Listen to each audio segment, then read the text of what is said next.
Okay, so Fala Galera. welcome everyone. We are here with Team Fala Galera. I am Judeu. We have here Gabriel Nats. Say hi. Oh. Hi everyone, this is a rare public appearance before I go back to retirement. And here we also have Hash, who's the fourth member of Team Fala Galera. Yeah, hi. Fourth team is too nice, but yeah, hi, I'm here. Yeah. We couldn't have Paulo, so we had to bring the replacement. Yeah, Paulo couldn't make it, so we brought the water boy / head coach. And we're gonna discuss all of our deck choices for Worlds with the entire team except for Paulo. So yeah, where do we start? Because we have so much to go over. I think we should probably start a bit. Oh, sorry, Hash. I think we should No, you start go. a bit with the timeline of like how did we start doing things, because we started really, really early, right? Yeah. I mean, So, the first thing we'll have to. I think the first thing we'll have to explain, because it's contingent on literally every decision, is sharing FUA. Mhm. Yeah, for sure. So how? Okay. Yeah, I think something you're not ashamed to.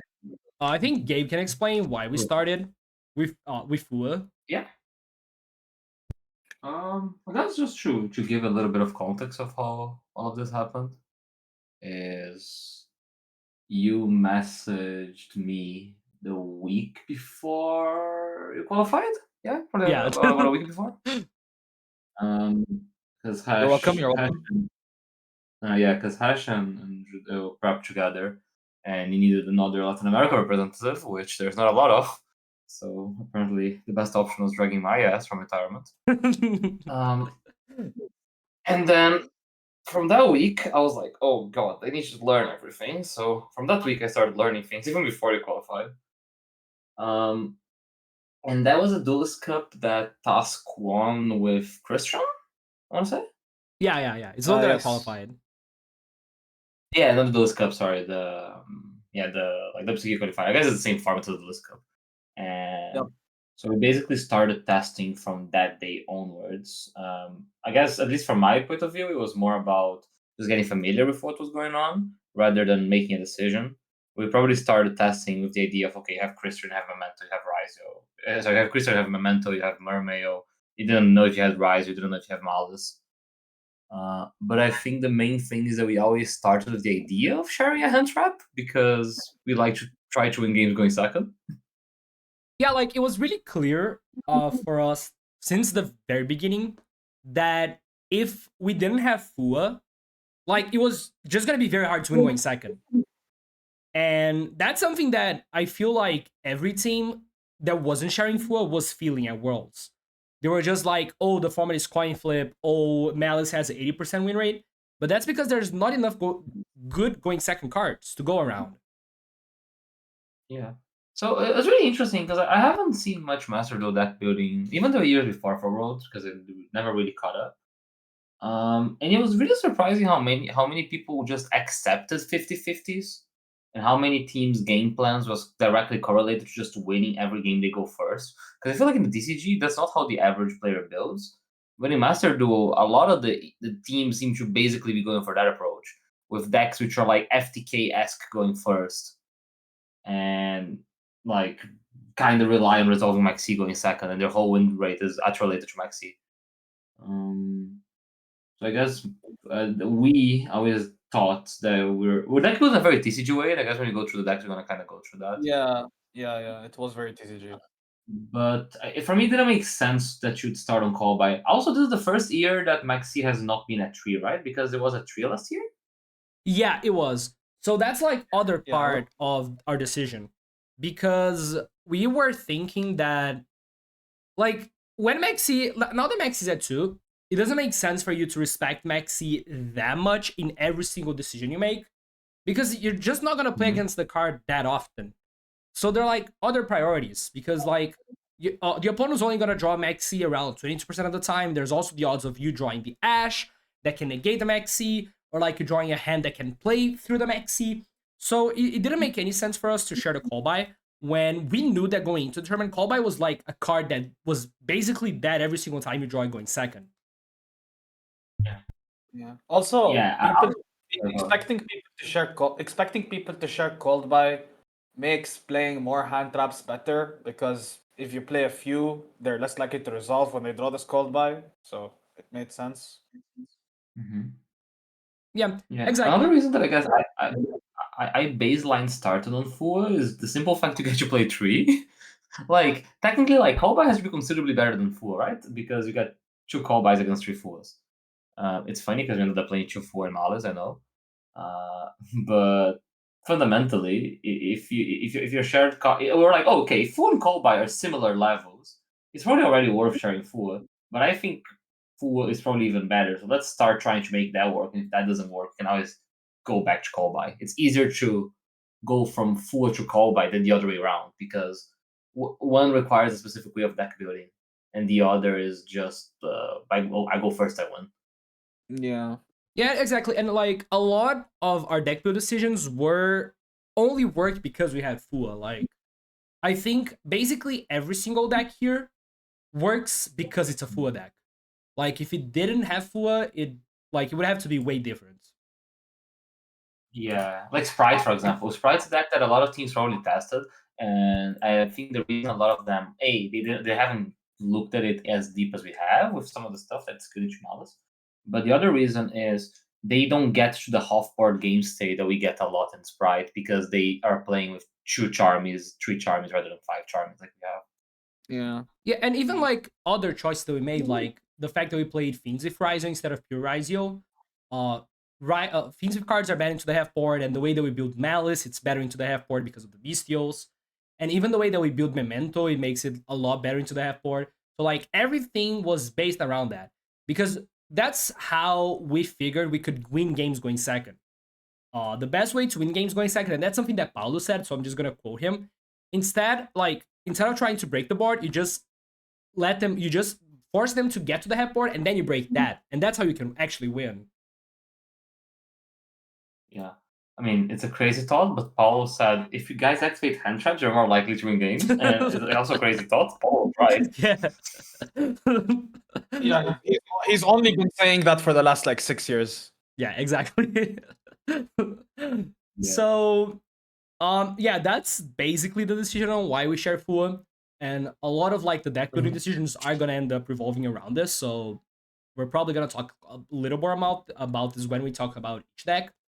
So, I guess we can start talking about like the way that we decided the first decks that we're gonna play and go from there, right? Yeah, I guess you can kind of like say, because I think we had a pretty good idea for the format would be once Ryzeal was confirmed. Like that, Ryzeal was confirmed, I want to say like 5 weeks before the tournament. It was like the week of Euros. It was closer to the like weekend. It was like closer to 4 weeks. Yeah, we Because of kind of the- had like a plan with Ryzeal and planned it out Ryzeal, because we're not sure if it was going to come out or not. But I guess like once Ryzeal came out, let's say 4 weeks, whatever, we kind of knew that every team has like Malice guy, Ryzeal guy, and then they have like some sort of third deck, which we thought Momento would probably be the most popular, but it can be Memento, it can be Mermail, it can be Branded. And a lot of these decks have one thing in common, is that they're all bad into Malice. And then we started putting the guy with the anti-Malice deck behind this guy. So let's say the Lances are there, or like the Chaos Hunter plus Iron Walls are there. Which I think we kind of nailed in that prediction, because that was basically every team structure.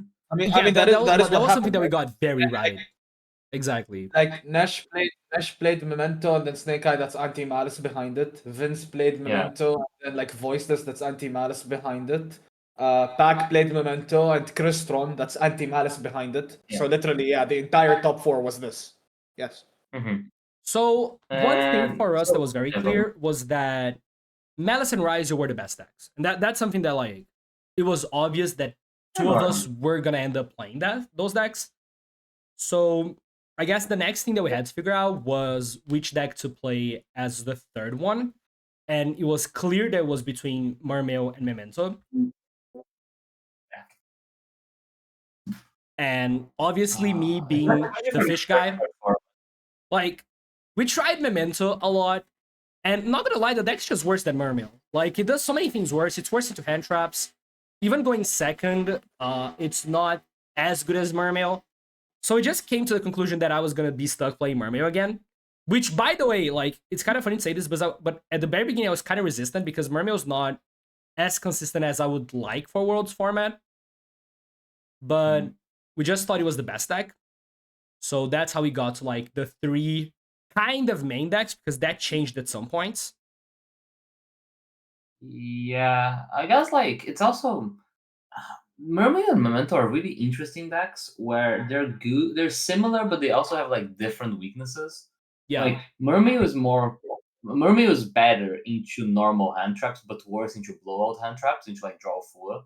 And Memento is basically complete opposite. It doesn't care about blowout hand traps, but it passes through an imperm like half the time. And in theory, going off the idea that people wouldn't share food, that's like a benefit on Mermail over Memento as well. Like, because you're more likely to have Veilers and Imperms and Bows in their deck because they just have more of those hand traps available compared to the actual bombs. And yeah, and we thought that the draws would end up on Malice, which kind of lined up really nicely for us because the idea was going to have a deck behind Mermail, which is good to Malice. Yeah. So, yo, Herman, what's good? Herman's asking what made you justify putting the third best deck on the team leader. So the thing that made us justify playing it was the fact that I was the best Mermail player. And I don't think tiebreakers are real if you just win the games. So like, I think it's just, as a philosophy in general, it's better to play what you're comfortable with. Like, what would be the point in me having to learn how to play like Malice and give Gabe Mermail when I like could just be focusing on other things and focusing on building the other decks, which I helped a lot because I didn't have to focus as much on getting good with Mermail. And like I don't know. At the end of the day, I don't think it really matters. Like, the odds that happens are really low. And not gonna lie, we could just I felt like I could just win more with Mermail than Paulo or Gabe could. Yeah, as it did happen, like I do think you had you had less cards than us. Like you had better rolls, played better than both of us as well. And I think people overrate the tiebreakers. From looking at the last year, it has never historically mattered in 3 years of Worlds. Like it mattered this year. Yeah, until now, right? But it mattered this year. But like the reason why it mattered this year was not because of like the team captain was not playing the best deck. It was because the team captain didn't play the decks that he was playing well, right? Mm-hmm. Because if team captain from Noble Gabigo doesn't fuck up the Gimmick Puppet FTK, it doesn't matter at the end, right? So the issue is not, oh, the team captain didn't win enough. The issue is that the team captain didn't win the games that he had to win that he should have won. I also think people, I don't know, I feel like there is an element of comfort to it. Like, I think everyone involved in the world is really good, but people are better at different decks. And there is only X amount of time you can spend on things. I feel like it's bad time investment if someone already knows how to play something. Even if you say, okay, the expected win rate for Mermail is 2% lower than Ryzeal, 5% lower than Ryzeal, whatever you want to put. Right? Just because that tiebreaker might show up, I think you might be able to extract more win rate overall by having that time free for both people, not having to learn the I also feel like when we were preparing, we didn't really talk about the tiebreaks too much. So like maybe it was an oversight, but I don't think it's not. It's the second tiebreak, right? The first tiebreak is team wins. Yeah, we talked about it. Like we brought it up at one point because we did talk about it, but I was like, I don't think it's worth doing that because we can. I think the main thing with Worlds, the main problem with preparation is time. That's the biggest factor you have to consider. Yeah. So what's the better use of time? Me having to learn a new deck from zero, and like everyone having to learn like a new deck from zero, or I help everyone learn their decks, and we have like 2 people doing the job of one, and then I just like I'm still fine with Mermail, right? I think that's the better investment of time, personally. And I feel like maybe if I didn't have that, then a lot of choices that we did, we couldn't have made.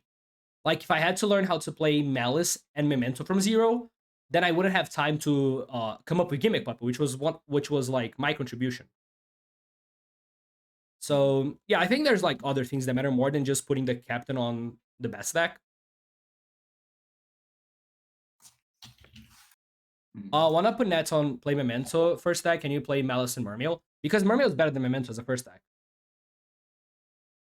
Yeah. At least that's a It's conclusion also we a got pairing to. thing. Yeah.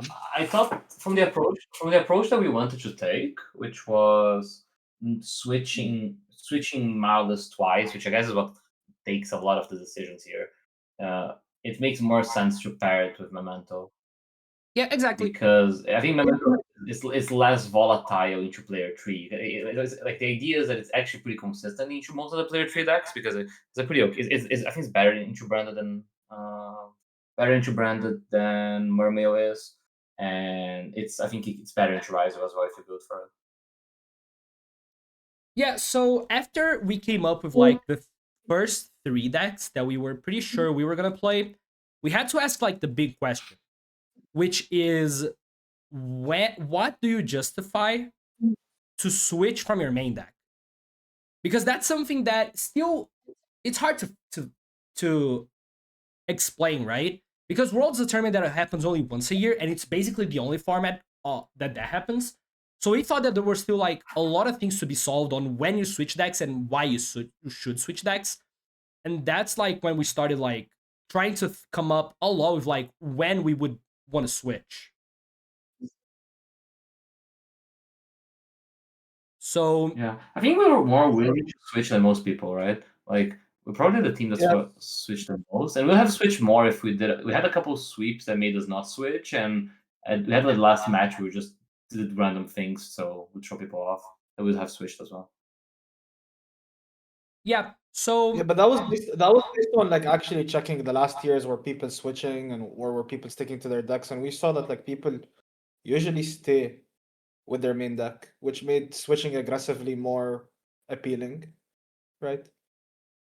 yeah, we realized that people didn't switch, and like a lot of the times that they switched, they lost, and then they stopped being comfortable with switching, and they didn't pick the deck again, which doesn't make sense to us. Like if you switch, you have to justify switching in like basically the same position. So one of the things that I think helped us a lot was that we're kind of trying to moneyball, where we're just trying to be like, okay, which matchups would be negative, and how can we pick a deck that has a positive matchup into those matchups, and always switch. Mm-hmm.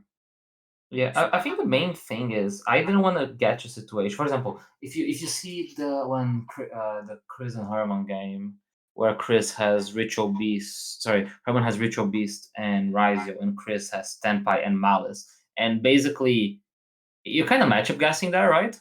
If you pick A and they pick B, you win. But if they pick A and they pick A, you lose because each side has like a very positive matchup.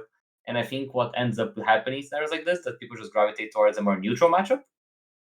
We were trying to get situations where we would make a deck that is ideally good into one of them and neutral into the other. And that's the idea of Memento, at least. Not with Sprite and Gimmick Puppet. But because we thought Malice would have to switch a lot, especially because we don't have call by. So we didn't want to like make concessions like playing less allures to bake the deck better into Lances. So we said, okay, we're gonna run from the Lance guy every time and just make the deck as good as possible in the mirror. And I think that was like the most controversial choice that we made at Worlds. Because we started with By Malice far. and we were like, when do we want to switch off Malice? And the obvious answer was, oh, whenever they have a deck that's built to beat Malice. Because we thought there was gonna have a lot of those would have. And it happened at Worlds. Like a lot of people build decks with the purpose to beat Malice. So playing 3 Lancia, putting Chaos Hunter, and it doesn't make sense. It doesn't make sense in our mind to just play that matchup when we don't have call by. So every time they Lancia us, we just kind of insta lose, right? Mm-hmm. Yeah. Also, I think one thing that people did, and I don't know if I expected people to do, but their Malice hate was really centralized, which also helped us a bit. Like I thought people would have their Malice hate more spread, like we had like Lances in one deck, Chaos Hunter plus Iron Wall in another deck. No, But people kind of just put them all together. They bundle them. It was like and one people Lancia and Ryzeal, and then like the 2 others with the Chaos Hunter deck as well, right? Yeah, and people just made bad malice counters, honestly. People just made malice counters, which are the first thing we thought people would do, which is to make malice counters which are 50-50s into malice. And when people do like that, you don't have to switch off malice, because then you're just playing like coin flip, right? They're playing coin flip or playing positive into their other deck. Well, even But Malice is like a bit too good into these decks. Like I think Malice is actually quite good into voiceless. and not quite. I think quite good to stretch. But I think if they go For a first, they deck are that you're going to picking, lose. for a deck that you're picking as a counter, I think it's much worse than desired. I'll put it that way. Yeah, I think it's close. What do you So, think? and one of the things that we thought is because we wanted to switch against every Lancia deck, we needed the deck that we switched to be something that could handle basically everything.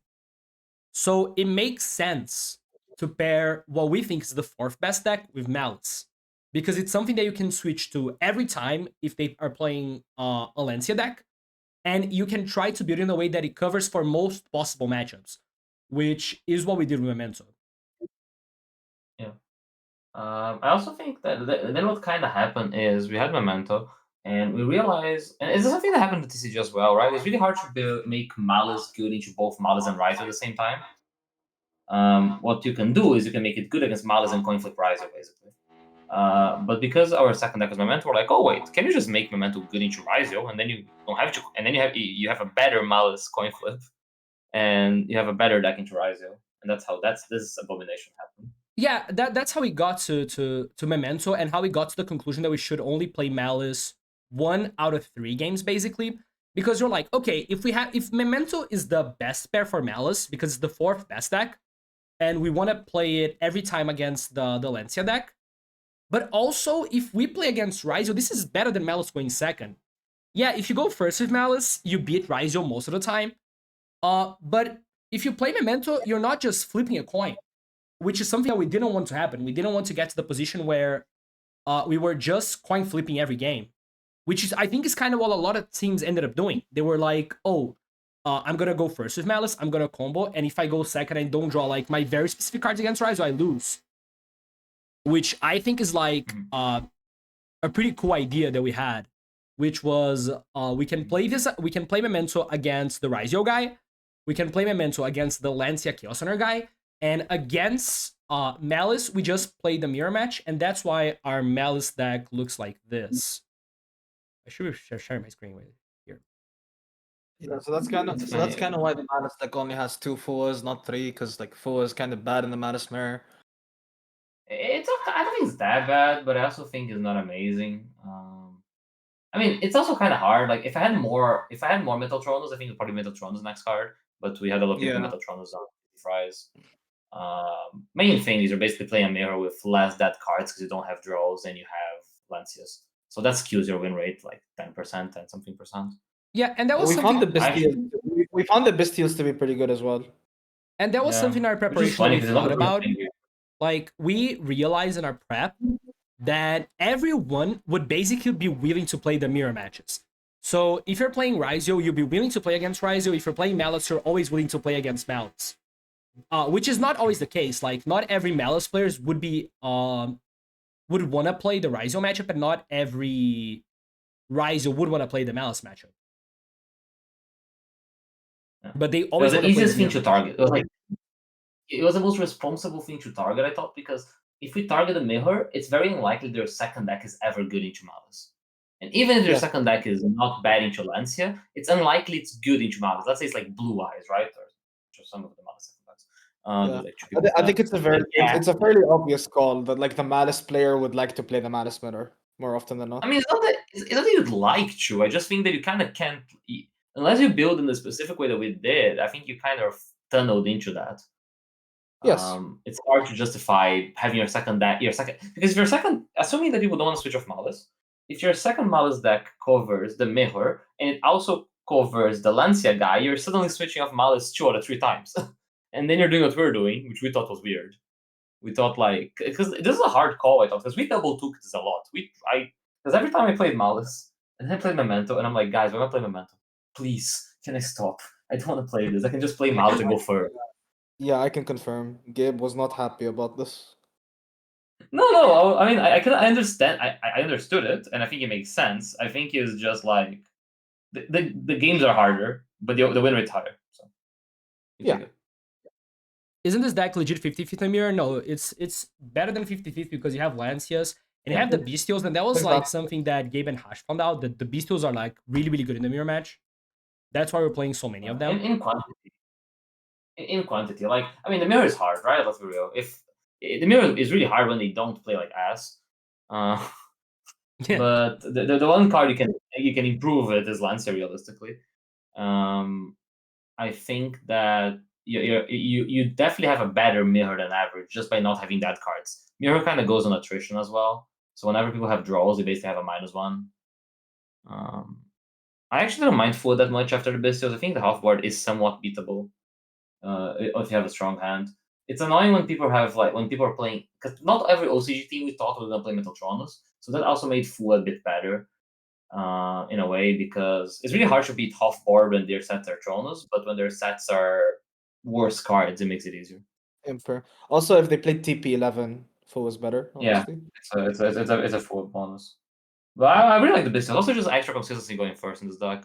Like it makes your alerts more consistent in a way, and it just makes you have more layers. Yep. Yeah, which is also something that we found that we thought that Allure was insane, and we still think like this card is so good. So we wanted It's to the build best in a card of way the that maximize are going first, while also having a really good going second, because we have all of the Bestials, we have the Impulse, we have Fuas and Maxis in combination. So like we have a lot of hand trap combinations that it's really good to draw. If you draw Lancia plus Bestial in the mirror is insane, because you can hold the Lancia, try to dodge call by, and going first your deck is like completely crazy because you have 3 Allure and you have like a shitload of extenders. The Lancers also increase your win rate going first because they're pseudo maxi out, right? Like if you get maxi and you basically hit Lancia from chassis or from Allure, it helps. And one of the advantages of not trying to play this into the Lancia deck is that you don't have to cut down on Allures, with some people like cut down on Allures because their justifications like, oh, but I'm gonna play this into Lancia guy and it's one more worth bad card into Lancia guy. But in reality, because we didn't want to do that, we didn't have to compromise and cut Organ is the best card of the deck, which is what agreed. And I don't know how people did not play 3. Yeah, so I guess those are like the main decisions about this pairing here specifically. And it was just like a lot of the long process was like trying to figure out the hand trap ratios and like the chassis cat to march hair ratios. We thought that this was the best one. 2 chassis, they come up and they're also like chassis cat is such like a good card in general. It helps with the fact you have 5 bestials. Like, I think there is an argument. Like, I think the Dio is if you cut a chassis and you put another Fua, for example, you probably increase your going second win rate. But I wasn't sure if it increases enough to the point that how much you lose going first was. They benefit the alert. They benefit the 5 bestials. And then we had at one point. At one point, we had 1 chassis, 3 hair, but I think it just makes more sense this way because, like, you have 5 bestials, you have less needs for 3 hair because you already have more extenders. Yeah, it was 4 Bastiles, 3 hair, and then we decided we prefer the 5th Bastille over the. Yeah, most of the time it's just better. Like, it's also better to draw chassis plus bestial than it is to draw hair plus bestial. Yes. Yeah, and again, we wanted to pair this memento, and the memento we always wanted to play against the third player. And we thought that the range of decks that the third player was gonna play, it was like kind of hard to predict, but we knew that like it was always gonna be kind of a malice counter. And to be a malice counter, we got to the conclusion that it had to be an aggressive deck. Because it doesn't matter if you have like call by lances if you cannot OTK. Oh, sorry, not call by. Chaos on lances if you cannot OTK. So a lot of the decisions that we made on Memento were to beat Ryzeal and also be able to beat those decks, which is why one of the reasons why we're playing Mjolnir, and Gabe can get into that. Yeah, so I guess like we kind of had an idea of what the malice counter decks would look like, because it was similar to the ideas we had. Our calls were voiceless, Crystron, Mermail, like Chaos Hunter Mermail, and all of those decks tend to share something, which is that they're low non-engine decks, and their non-engine tends to be anti-malice cards. There are going to be Chaos Hunters, there are going to be Lancias, there are going to be like Ash Fua, Ash Charmy, Maxi. So because we were gonna do Memento for that, we were like, okay, it would make sense to basically have some sort of FTK, because if Auto Non-Engine doesn't actually stop me from playing, it's basically like playing an extra Maxi or Charmy out. Also, this deck can get Meowsed, which is something that Malice also gets. That's one of the problems with the pairing in theory. Meows is good into both. But getting Meows from decks that don't play real hand traps is fine, because you just Mjolnir them. That being said, the one time in the tournament that happened, the guy killed me. We don't talk about that. That was a very specific. It's because he was playing Ash and Tempest Striker, which is just not. Yeah, exactly. I didn't expect him to have Ash and Tempest Striker deck, so I decided not to give him extra draws, because I'm like, I'm never going to get Ash here. I got Ash. I gave them too much credit. Also, I think another cool thing. Yo, Cosby, thanks for the 5 gifted subs, man. Appreciate you. The Mjolnirs in this deck made it so that we could cut Ash Blossom. Yeah. That's like a big thing. You can kind of go there. It's really funny. It's probably the only Memento in the tournament without Ash. It's a very TCG thing. It's probably the only Memento in Master history that cut Ash. We were talking about it a lot during prep, right? Like, me and Gabe spent a lot of time testing specifically pure Ryzeal against Memento, and we kept thinking, both of us, that this matchup is not as good as you want it to be, especially if the Ryzeal player knows what he's doing. So when going through options on how to fix this problem, I was telling Gabe that, like, the TCG solution was to cut Ash Blossom, but for the longest time we thought that wasn't possible in Master Duel, because if you cut Ash Blossom, you open yourself up to Maxi going first, obviously, and that affects your win rate. But then we found Mjolnir, which kind of impacted that. Gabe can probably explain it better than I do.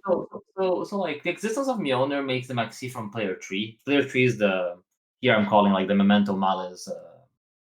Because you're not Mjolniring Ryzeal. That's not what's happening. You don't Mjolnir Ryzeal. You only do it against player 3. And then against Ryzeal, that's one thing that we already knew, is that you can win the games against Maxi, because it's really hard for Ryzeal to beat Memento once it kind of plays. Because even if they half break the board, if you play correctly, you should be fine on the crackback. They kind of crack it, and then they make a Baguska, and then you just gotta deal with the Baguska on the crackback. That's how most of the games go. Of course, it's way easier when you don't get max seed, and the case of the max seed matters when you get max seed and then you get interrupted, like on Creation King, on the 3K fusion. I don't know its name. Is it Creation King? Yeah, Creation King. Yeah, Creation King. Yeah, I've summoned cards so many times that I can't know its name. But yeah, so because of that, we're like, okay, let's cut the Ash. The Ash is really, really bad into Ryzeal in a deck like this, because you basically just give value to their second engine card. Because the Ryzeal end board is the exact same if they have one engine card or two engine cards. You don't play enough hand traps to stop them, and you're basically forced to Ash like Tachyon or Ash Bonfire or Ash Ice or Ash X, because you can't Ash anything on your turn, even if they have like a Maxi, because Cross just protects it. So every time you draw it into Ryzeal, it's basically a blank going second.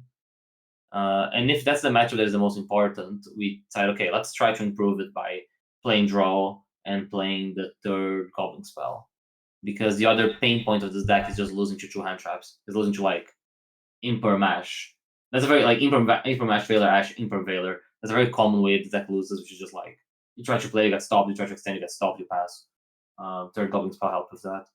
Yeah, exactly. And that's something that we realized that was like one of the last decisions we made, because we were playing like maybe 2 weeks before decklist submission, and Gabe was just like losing every Ryzeal game because he was getting Veilered Ash, like Imper Mash, and he was losing every time. So like we needed to fix that.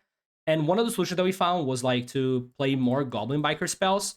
But we also wanted more going second cards, because again, our philosophy for this tournament was the best way to beat them is force them to a half board and then beat the half board. So we can force them to make Baguska pass, or force them to make like kind of a half board, and then Eclipse or Tactics can just beat that. And with more extenders, you beat their hand traps. And that was kind of the philosophy behind this deck, and why cutting Ash ended up being really good for us, I think. Yeah, I mean, basically, Ash is a blank, draws on their bombs. The most common way to beat Ryzeal is resolving Ash draw Maxi. And at least resolving. Sorry, yeah, not Astro Maxi. Sorry, full draw Maxi, and then resolving Eclipse, for example.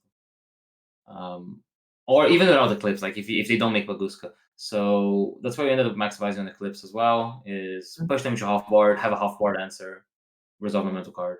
Yeah, and also like we just got to the conclusion that if they do the full combo, you probably lose most of the time. Either way, it doesn't really matter. So again, there was variance. There was variance in that because it really depends on what their full combo is. Because every Ryzeal player, like, there's different Ryzeal full combos from player to player. Like if they make the Starleash board, we have the Eclipse for that. And again, we are playing a lot of cards to prevent them from doing the full board.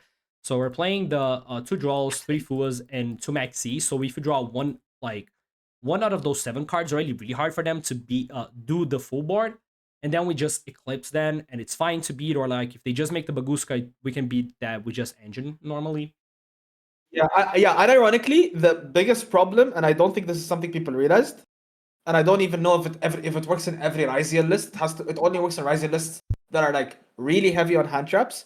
But when they make Dugares and they just draw 3 in their full combo, I thought that was really hard for Memento to beat. Because then on average, there's enough cards that negate from your hand, like hand traps, or like imperms, which Memento can't interact with because it doesn't have back row removal, that eventually not enough cards resolve. And then Memento can't play.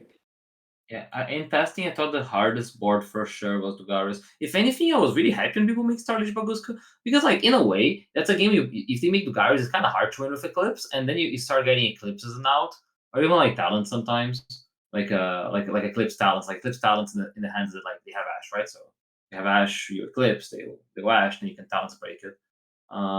It's just they shouldn't get you full board that often against this list because in theory, on average, you resolve draw Fua or Maxi. And our deck was just trying to make sure we could beat the Baguska. Also, one cool upside of our pairing, doesn't work with draw, well, it kind of does now that the lists are not leaked, is it's hard to justify making Baguska against me until people clocked what I was doing. Because if I Fu or Maxi someone, they don't know if I'm playing Memento or Malice, right? So in theory, the pairing of Malice de-incentivizes people of making Baguska. Because if you make this Baguska against Malice, you just die. Yeah, the only time it was justifiable was like with the Baguska Lancia lock that Ryzeal can do. Yeah, exactly. And that's something that we thought that like most people would not think that we were gonna switch Malice this much. So it's hard for them to justify being like, oh, I'm gonna make the board that's better into exactly Memento when they could be making a board that's like kind of trying to cover for both options or a little bit better into Malice, but people just didn't expect us to switch every single time we played against Ryzeal. Yeah, we did play Malice into Feats with Ryzeal though. That's worth mentioning. Feats with Ryzeal, like if anyone brought Feats with Ryzeal, which nobody did, it was just Paulo, we were gonna play Malice. Oh, which is, by the way, that's the reason why there is a detonator in the Malice extra deck, because we were willing to pick this into Fiends with Ryzeal, because again, like as we said, the Memento Ryzeal matchup was not as favored as people make it out to be, because they can still have like Veilers, Imperms, which like generally beat Memento. So we thought that even Ogre. We thought that this was better into Ryzeal Fiends with, because it means that our non-engine can interact with their engine. Because that's the big problem with this list against pure Ryzeal, right? You have a lot of bestials, you have a lot of impulse, like all of your hand traps basically don't do shit. Yeah, this deck is unplayable to pure. Like this list, like it's really, really bad. We killed it once for shits and giggles, and I did win by accident. we didn't kill it for shit. We killed it so people didn't like think that we were not willing to kill. Yeah. So shits and giggles. Also, another thing about the detonator is that like if leaks did happen, people would have seen this detonator and they would have expected willingness to play Malice. That's the first reasoning. In reality, I couldn't justify playing anything over it because I was gonna switch against the Chaos Hunter guy anyway, so I had no reason to play Serb. And the other card you can play is Typhon, and I don't like waving the surrender flag, which is Typhon. Even though it would have come up in one of my games. We were probably the only team with 0 Typhon in the entire tournament. Yeah. Probably, yeah. So I thought this playing on that Detonator made sense because of Fiends with Rise. Like nothing else had better value for me. And I wanted to play Lizard Rose as well. I think you could get away with not playing Lizard Rose. I never had to summon it, but I thought it came up more likely than Typhon did. Yeah, we also played IP standard, but that was for Max C since we didn't play Cold Buy, so Max C resolved more often, and then IP was a bit better than the other options. Yeah, I like IP. I think it's like I think this deck has like very like the half board is not bad into Maxi. Honestly, one thing that I through testing, I think that I wouldn't play Kolbai in this deck even if I had Kolbais. Honestly, I just like actually I probably would. kind of agree with that. Like, even though like I don't think we summon IPL Worlds, it's just really good into the Maxi, mainly when you have like a lot of allures because you just start with allure, you get a guy. If you have like Chessica with that, it's just insane because you draw like 4 cards, you make the IP like 2 summons, and you have like a lot of non-engine to back that up. And a lot of the non-engine is really good in the mirror match because it would be like I mean IP this plays 3 Druids. IP Druids is pretty good. Yeah, like the IP, the Druids, the Metatronus, the Lancias, the Maxi, all of those cards like pair with IP, and you have a lot of ways to draw those cards with like 3 Lancias and 2 Chassis Cats. It's not 3 Lancias, 3 Allures and 3 Chassis Cat and 2 Chassis Cat. Mm-hmm. Yeah, I wouldn't cut IP. I haven't summoned it, but I think it makes sense. I think the actual deck doesn't have anything else that comes. I like. To be honest, I liked all of our lists, but I liked your lists. I thought they were good. They made sense. I like a lot. Artists a lot. Yeah, if you go back to Memento, there's a couple more things I want to talk about. Yeah, sure. Other than no Ash, the actual deck is pretty different. We have a couple cool actual deck ideas. That's true. That's true. Our extra deck in Memento is actually pretty different. That's true. So most people play the Sapilia over the third combine creation, but because we're willing to put ourselves into maxi games really often, didn't actually happen at Worlds because I went first Memento once the whole tournament. But basically, when you get max seed, you kind of need a third creation king. Otherwise, you need to waste a Gatic or hero add back to put it back because you make one and you dump the other, and then you end with the 3k on the field, and we're gonna banish the other one to get a field spell, and you don't have a third one to fuse into. So the third was a concession for not having Ash because it makes those games easier. Also, honestly, it was a comfort thing. It makes my life a lot easier, and I will take anything that makes me play Memento easier. Yeah, Memento like one of the hardest decks, and this is like something that we talked about, and we're like, okay, we don't want to time out with Memento, and we don't want to get into like super complicated games where you have to like find way harder lines when you could just run the third one and make your life like a billion times easier. And it's not like the extra deck matters this much. I don't think we ever missed anything from the extra, right? It would be like Lina and Artemis, which I don't think can come up, but it was hard to fit both of them. So you'd have to cut like the third fusion and the Almirage, but I think with the way that we were playing, which is forcing people into half board, having Almirage to have an easier SP into Baguska made a lot of sense. Because Azalea is not particularly easy to get to with a mental engine like under Baguska, because a lot of the ways you get two bodies is like horse plus thing, and then you can't make it Aza. While with Almirage, you basically get to go like normal someone hand trap Almirage, horse. Well, horse first, but you got the point. Yeah, and not only that, but like the Azalea is just like kind of annoying because it explodes. So you need to have like a way to make Azalea and it dies, and a way to keep like playing after you lose the body, which it comes up sometimes. Yeah, I would like to play Lina and Artemis, but I couldn't fit it while playing the Quinkery stuff. It's also kind of cool that Azalea. We wanted to play Azalea anyways, because we wanted that out for Baguska that works under Lancia because of the Baguska attacking for Lancia scenario. So it kind of doubled down as a combo piece and a removal. Funny card we thought about and couldn't play because of this was Codebreaker Virus Swordsman. At one point, we had Codebreaker because it's like a Baguska owl that can't get Imperm or Veiler, just is the biggest 23. It's the biggest like link monster in the game. Yeah. Materials. But because Azalea doubled down for the utility, it made sense. And I think Superpod is really bad at World. I think Superpod is really bad in general, but I think it's really bad in Worlds format specifically. It doesn't do anything against Ryzeal, and it doesn't do anything against like the Malice counter decks that we expected. Yeah. It's also like the actual deck space, like matters. Like, it is utility. For example, access code came up in 2 of my games. I think access code was really important to have throughout the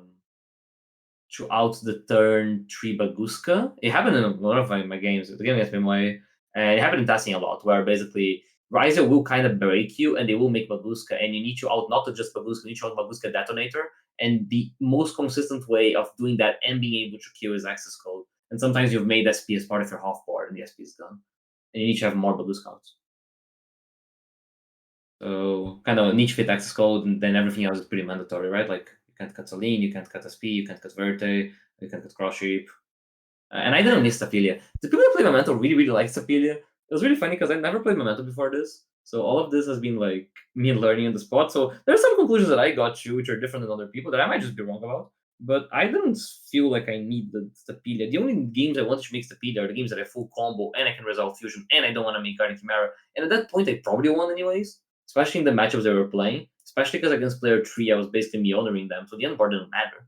So I thought that against Ryzeal, it made no difference if I had Stapelia or Chimera in most scenarios. So might as well just pick Chimera. Yep. And I think that's like something that ended up working well in our favor because Gabe and Paulo went with zero bias because they basically didn't play Master Duel. So they didn't have any pre-existing theories on what would work. We just tested everything and tried to find what worked better. And that's one of the reasons why I think we did well, because we didn't think, oh, X, Y, and Z are gonna be good. We had to test everything because we didn't know, right? Yeah, exactly. That's cool though. It's cool because sometimes it was hard for me because I haven't played for so long, and I used to double take myself. Like, one thing, this deck, for example, it doesn't have the goblin things, the The goblin cards. yeah, like Grand Entrance, like the Grand Entrance, Big Gamonga, Duck Charger. Yeah, Big Among Us, but like Grand Entrance and the Charger are pretty much standard. And if you think about it, this deck is trying to beat pure Ryzeal. Why did we not play these cards? I tested them a lot. And the way that I found is they don't help you actually beat the board because they make your going first worse because they're worse than just Memento cards because they interact worse with Memento Fusion. Doug's a pretty bad draw. And they don't help you beat the half board, which is beating Baguska. So at that point, we're like, okay, why we're playing those cards? And one of the things that I thought was hard is because everyone kind of thought that was the established way. I kept double taking myself and not trusting my own testing. Like, okay, I played this, I don't agree with this. But I was still like, oh, let's try it again, guys. Let's try it again. Maybe I'm missing it because I wasn't trusting my own testing. You did that. You did that with your combo lines as well, because your combo lines were a bit different sometimes. There's no such thing as combo lines. There is what I do, and hopefully it works, guys. Yeah. There's I made a spreadsheet, and hopefully it sticks. Every Memento combo I do is slightly different, but it ends on the same place, and usually it ends with more things than other people. I don't know how, but it works. Yeah. But yeah, that's Memento. I was pretty happy with it. Yeah, I think this was like for sure. Like, this pairing had like a lot of our bravest choices, which were the fact that we didn't pick Malice as often. Which, when we look at the stats, we were the team that picked Malice the least. And that's considering that we won 3 games because we 3 matches sweeping. So we played 3 less games and we also got top 4. But all things considered, we were the team that played Malice the least. And I think it was really good. I think it was like a really brave decision. It was the type of thing that if it works, people would say that we're like genius, and if it doesn't work, people are gonna call us stupid. So I'm glad that it worked. Yeah, it looked less absurd than it was because in reality, I was meant to have played a couple more times Memento. Yo, thanks to the Prime, man. Appreciate both you. Sweeps, we ended up not doing it. And against Bronus, I picked... Oh, there's one guy. It was the guy who had branded them Memento for some reason. Yuki from Boban's team. Yuki, yeah. We learned after, it wasn't in the reviews until that point, his Memento was actually his anti-Malice deck with Lancius. But we didn't know that. So from my perspective, he just had 2 decks that were bad into Malice. So we're like, oh, I'm going to pick Malice anyways. I lost to him. Regardless. Yeah, and also, like, Bronus had a different idea for his lineup because he had Ryzeal paired with anti-Memento. He was playing, like, Retaliancy. Yeah. So we thought it would be better to switch off Memento to keep Malice because it would have, like, a slightly better matchup into Snake Eye. Yeah. I mean, he's just pretty good in Snake, I want to say, because like Impo's pretty good. And even the Beast is not bad because he plays like a bunch of engravers. Yeah. But yeah, so I got the matchup right. I killed Malice, he killed Snake Eye, but I draw face full at him and I got Gamma, which I probably shouldn't have draw face full at him. Yeah. It's because I didn't clock with Snake Eye. It was really funny because like we were analyzing the replays and we saw the Gamma. So when we sit down to play, Gabe's like, "Yo guys, Bronas has Gamma." This is like the one thing that he says, and then the first thing he does when he plays against is play to the Gamma, which is kind of funny. Because this was the game after me and Chris played volleyball for like 10 minutes, so I was playing like shit. Yeah. But So yeah, but both times. So in theory, we should have played more Memento than Malice. We ended up playing more Malice than Memento, but it was a circumstantial thing. I think it would be a lot cooler if we actually did the original plan, or not original plan. The circumstances actually lined up when we played more Memento. Yeah, it would have been really funny seeing like, wait, how did he play Memento more? Like, no one would understand anything. It would be really funny. But Yeah. it still worked out. So, do we have anything else to add on those two decks? Or I think we covered basically everything. Yeah. Yeah. The Malice list changed a bit last minute. We kept going back and forth on like the number of Fuas and number of Bestios. But I think we set from this idea from basically like day one of testing, because we tested like Malice into the Lancia decks. I'm like, okay, I don't want to do this. And I think it was pretty much the right call. We did some. There's a cool code things we did. I did for the consistency. We can talk about them later. But like we basically like ran a simulation to validate like consistency of the deck with like allures and bestials. We did it for both Malice and Mermail. It was really cool. Yeah, and because that's something that also like we were kind of worried about, because we saw a lot of games from T2 trials and like from other Malice players, and we felt like a lot of Malice players were bricking. That's something that we didn't really want to happen. So we wanted to play like the best possible ratio, so we guarantee like maximum consistency. Yeah. Like I don't know how Joey's list draws playable every time, but Joey wins rows and draws draw mouse, so nothing matters. But if there's no allure, Joey's him. Like, how did he actually draw playable? Just him, my guy. Yeah, so like the second deck that we had to build was Ryzeal. And Paulo's not here to talk about a lot of the decisions, so we're gonna do the best to try to explain everything. Because the process of this deck was really funny, because we weren't playing Small World at for like most of it. We were playing 7th Tachyon instead. But we still had all of the one-offs that you guys see. So it's you probably are like, oh, these one-offs are here because of Small World, and that's not the case. It's just the end that the way that the deck ended up being at the end. So I guess we're gonna talk about how we ended up on Rise, right? That's a big decision compared to Pure Rise. Yeah, that's like the first thing that we have to talk about. And I think there's like a couple of big advantages that we have with Fiendsmith over Pure. The first one obviously is consistency. Because when you compare this deck kind of side by side with Pure Ryzeal, you realize that like the cards that you cut to play the Fiendsmith engine are basically the bad cards plus like Tachyons. So you're cutting Star Ryzeal, which is a brick. You're cutting Plasma Hole, which is a brick, and you're adding Lurie and Lacrima. And you're cutting the Trap, which is a brick, and you're adding another consistency card. And then you add two Engravers and Trap, which are like under the place of like more Tachyons, basically.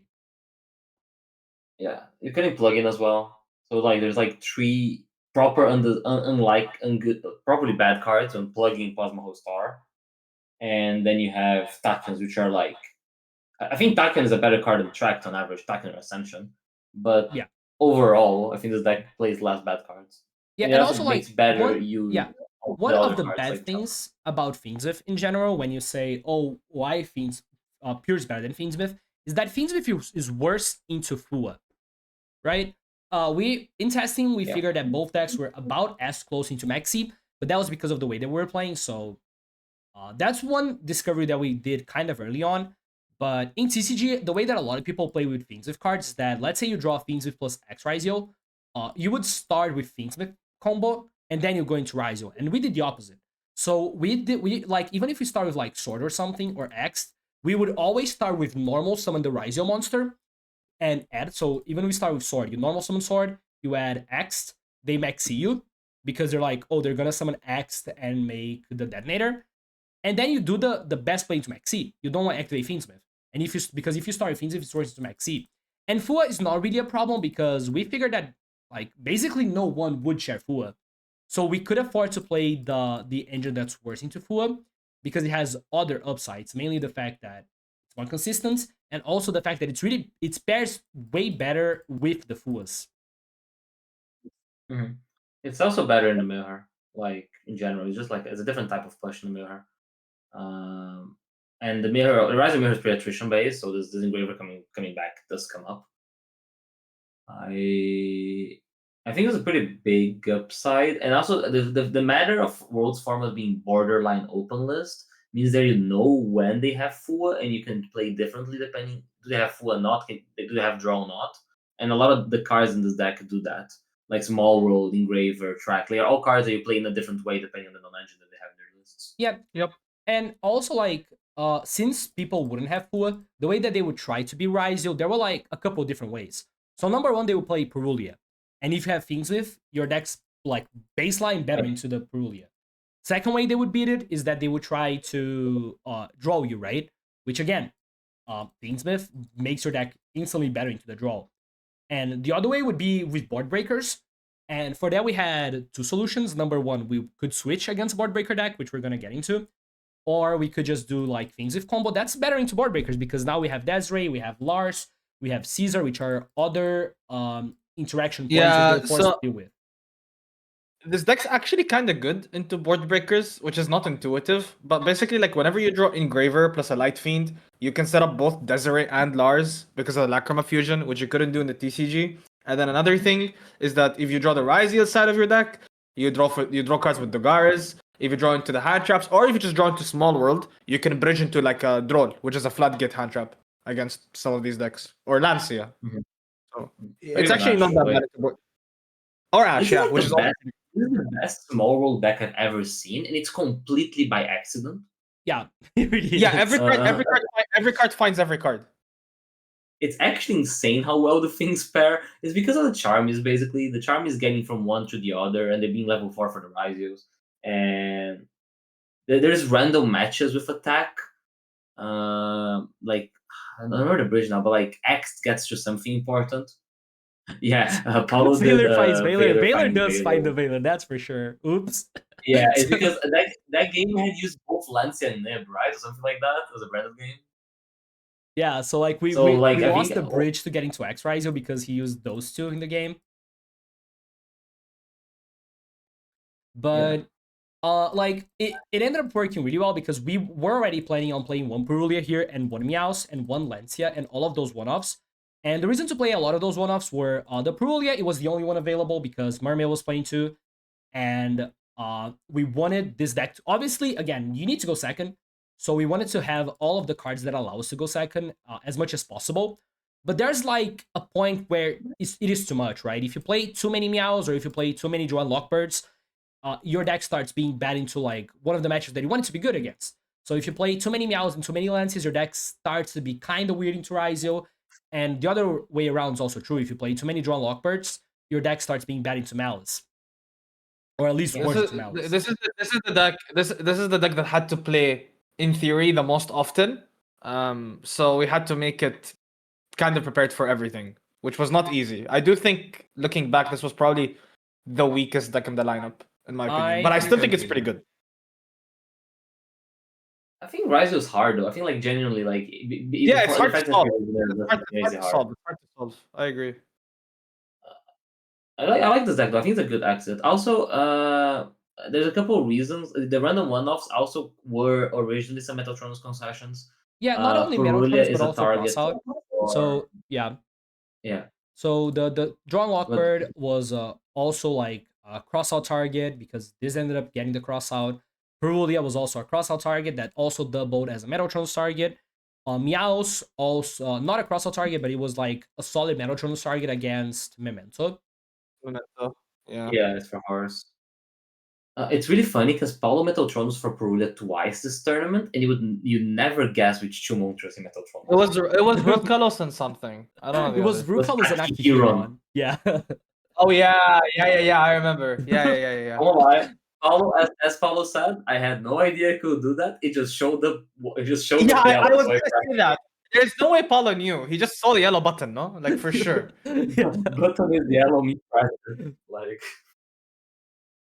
So yeah, one of the yeah. things that we changed with this deck, I think there's like a couple things that are different. Number one, we're not playing Necrocrypt Princess, which was one of the ideas that we had because I wanted to those two slots before it was Small World. We were playing Tachyon, and we thought that we needed this to be consistency cards because the deck was just not drawing Ryzeal often enough. So we were actually playing this. We were playing with Albaguska and with Masquerade, and without the Necroquip because every other card was basically mandatory, apart from the Lars. But like the Lars was the card that we wanted because it's better in the mirror match. It's better into some breaker decks that if we're not willing to pick the second deck, which we're gonna get into.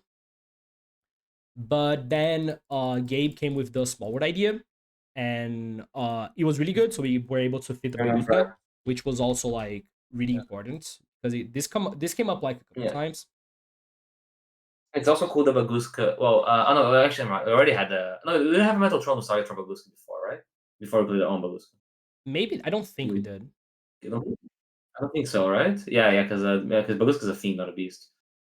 Yeah, because Masquerade was also like it also doubled down as a Tronus target because it's a light spellcaster. So you can Tronus this from extra against Blue Eyes. You can Tronus against Branded on Quem.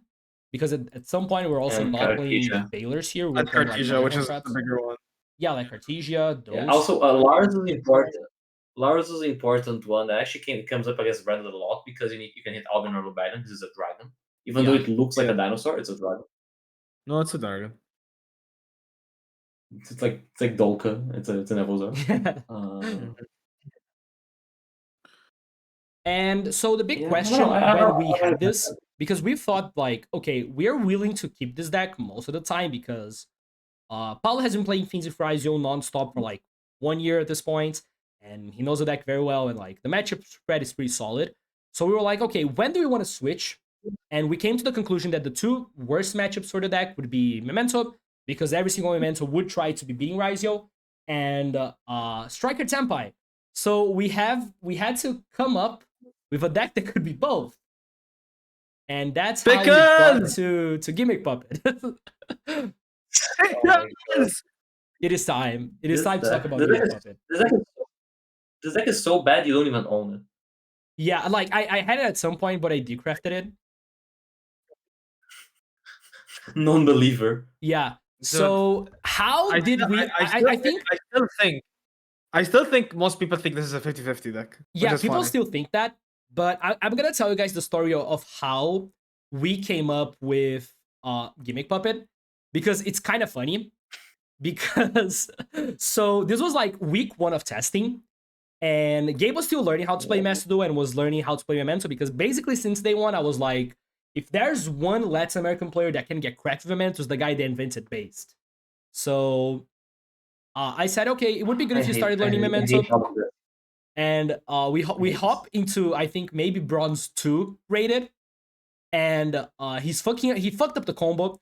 He ended with like SP, Combine Creation, and Mace in hand, which would be good against most things. Opponent went activate Condolence Puppets, send Bisque to the grave, banish Bisque. And we realized that every single one of our interactions were dead. Like, we had 0 interactions. And this stuck with me. So when we were like, okay, we need a deck that can beat Tempai Striker plus Memento, I was like, wait, doesn't Gimmick Puppet just do it? Because when you go second, you send Bisque to the grave, they cannot interact with you, and you just kill them. And against Striker Tempai, you go first and FTK. And Paulo and Gabe did not believe me. Like, it took me some convincing. Yeah, you wanted to give me this list and tell me, yeah, this is a good deck? Hell no. Dude, I remember when I first like got involved, because I got involved like later on, I would say like a month and a half before the tournament, and you guys started earlier than that. The first thing Gabe told me was like, "Okay, Hash, what do you know about Gimmick Puppet?" And I was like, "What the fuck is going on?" As Cormac said when I told him the deck, Gimmick Puppet. Wait, what did he say? Yeah, bro. You can say it. Cormac just joined voice chat, saw the list, said, "I'm out. I don't want to deal with this." He said, "What is this Gimmick Puppet? Back to Fortnite." I couldn't stop laughing for like 10 minutes. So I had to be okay, let's try this matchup out. And like the first version of the deck looked nothing like this, obviously. And we realized quickly that there was something there. And I'm gonna say to you, this to you guys, if this deck was only a 50-50, Paulo would have never played this, like ever in his life. Yeah. Now you guys have to realize right? we had to convince Paulo to play this. Like it's not easy. Like Yeah. This is the antithesis of Paulo. Like it is the exact opposite of Paulo. So we had to figure out a lot of things on how to play this deck, and we quickly realized a couple things. After you like, the only real things you have to worry about in the Memento matchup are Apo, obviously, and Guardian Chimera, because it's the non-target pop. So what was our plan to beat that? It was basically like, we had a couple different plans. Number one, if you Charmy them, they don't get to Apo. That's like the number one. Charmy is an Apo. This is literally just an Apo out. Is that people don't... Yeah, people don't know that you're playing this, right? Like they get Charmy, they get, especially when you're playing Memento into Ryzeal, you have no benefit to overextend because the half board basically always wins. So we thought that people would basically do the correct thing into Charmy into Ryzeal, which is just make 5k, 3k, set shoot pass. And that gets destroyed by Condolence Puppet. Yeah, and not only that, but the way that we were using the Charmies kind of incentivizes people not negating it. Because against Memento, let's say they normal summon Anguish, add Horse, activate Horse from hand. We activate Charmy there. So they are thinking that we have Maxi, and we're trying to bait them into negating the Fua, so they can Maxi. So they go for that process. They're like, okay, I'm probably playing against Ryzeal. My half board is good enough, and they probably have Maxi. So even if they have the out, they a lot of the times don't negate the Fua. So this kind of does its job at outing the Apo, and you just have to worry about Chimera Fusion, which is why we are playing this many back removal cards, right? Yeah, they also double down because Memento's non-engine tends to be kind of okay into Gimmick Puppet. Like Book of Eclipse is good, Super Poly is good, Droplet's okay, Call is really bad. Yeah, Call is like really bad, as in it's really good at Gimmick Puppet. Yeah, because like if you Call by like Rogue Doll, you can play the game. So a lot of the games start with the requirement of resolving a back row removal. And we probably would have played more if we had played for more. Yeah, and that's why we're playing 5. And also the back removal is like the best board breaker to pair with Thrust. Like most winning games where activate a back removal, they're forced to activate, like, they're not forced to, but they're gonna end up activating like all their back row. They're gonna go Memento Fusion, they're gonna go a Bone Party, because they like otherwise you're gonna lose them, right? And then you can Thrust, you add like Sales Ban or something that deals with the Apo, and then you just kill them. So a lot of the games were like that, and the matchup like really favored, even going second. Because yeah, again, Bisque is just like really good. Like you banish it from the graveyard, your opponent cannot activate half of their interactions. We have a lot of outs to Apo, like the Sales Ban and like Lightning Storms and Tactics that we can search. Which just makes like also the matchup really good. Condolence Puppet is a pseudo Apo out because like a true mat Apo kind of gets outed by Condolence Puppet because every extra dump you can just send a baby and you're basically forced to negate baby because if they don't negate baby they can negate the Gimmick Puppet card. So you just dump enough things that they have to interact. Like if you hit like Condolence Puppet for 4, it basically outs Apo because you have enough effects that they just trade with it. Yeah, and Sales Ban is also like a really interesting card in this deck, because it doubles down as a card that whenever you go second, you can Sales Ban, call the Apple, you can Sales Ban, call the Memento Fusion so they don't get Scarred and Chimera, which are like the only interactions. But also when you go first, because you're playing against Memento or Tempai Striker doesn't run any hand traps. And Memento runs like Mo Charmies, but the only hand trap that they actually run that does something is Ash. So you can always just like Sales Band, call Ash, and even if they maxi or Fua you just go for the FTK and there's like nothing they can do about it. Yeah. Can we talk? Can we talk about how? Can we talk about how Hatred is an extender going first? Oh, you're so proud of the one. Okay, Bro, it's funny. Talk about the line. Yeah, It's so funny. You can talk about the line. Okay. So like this never happens, right? It never came up in the tournament. But if it did, I would have been so sick. If you get hand trapped and you have thrust Hatronade, you can thrust for talents and then add it back to your hand with Hatronade. That's so cool. It is a Never really happened. it is cool. Okay. It is really cool. So Bro, all I'm saying is that if your hand is that, you would do that. yeah, no, for sure. You would do that. So like there was like a couple different things that we tried. We tried the Horus engine and we felt like it wasn't good enough going second. That's why we cut it.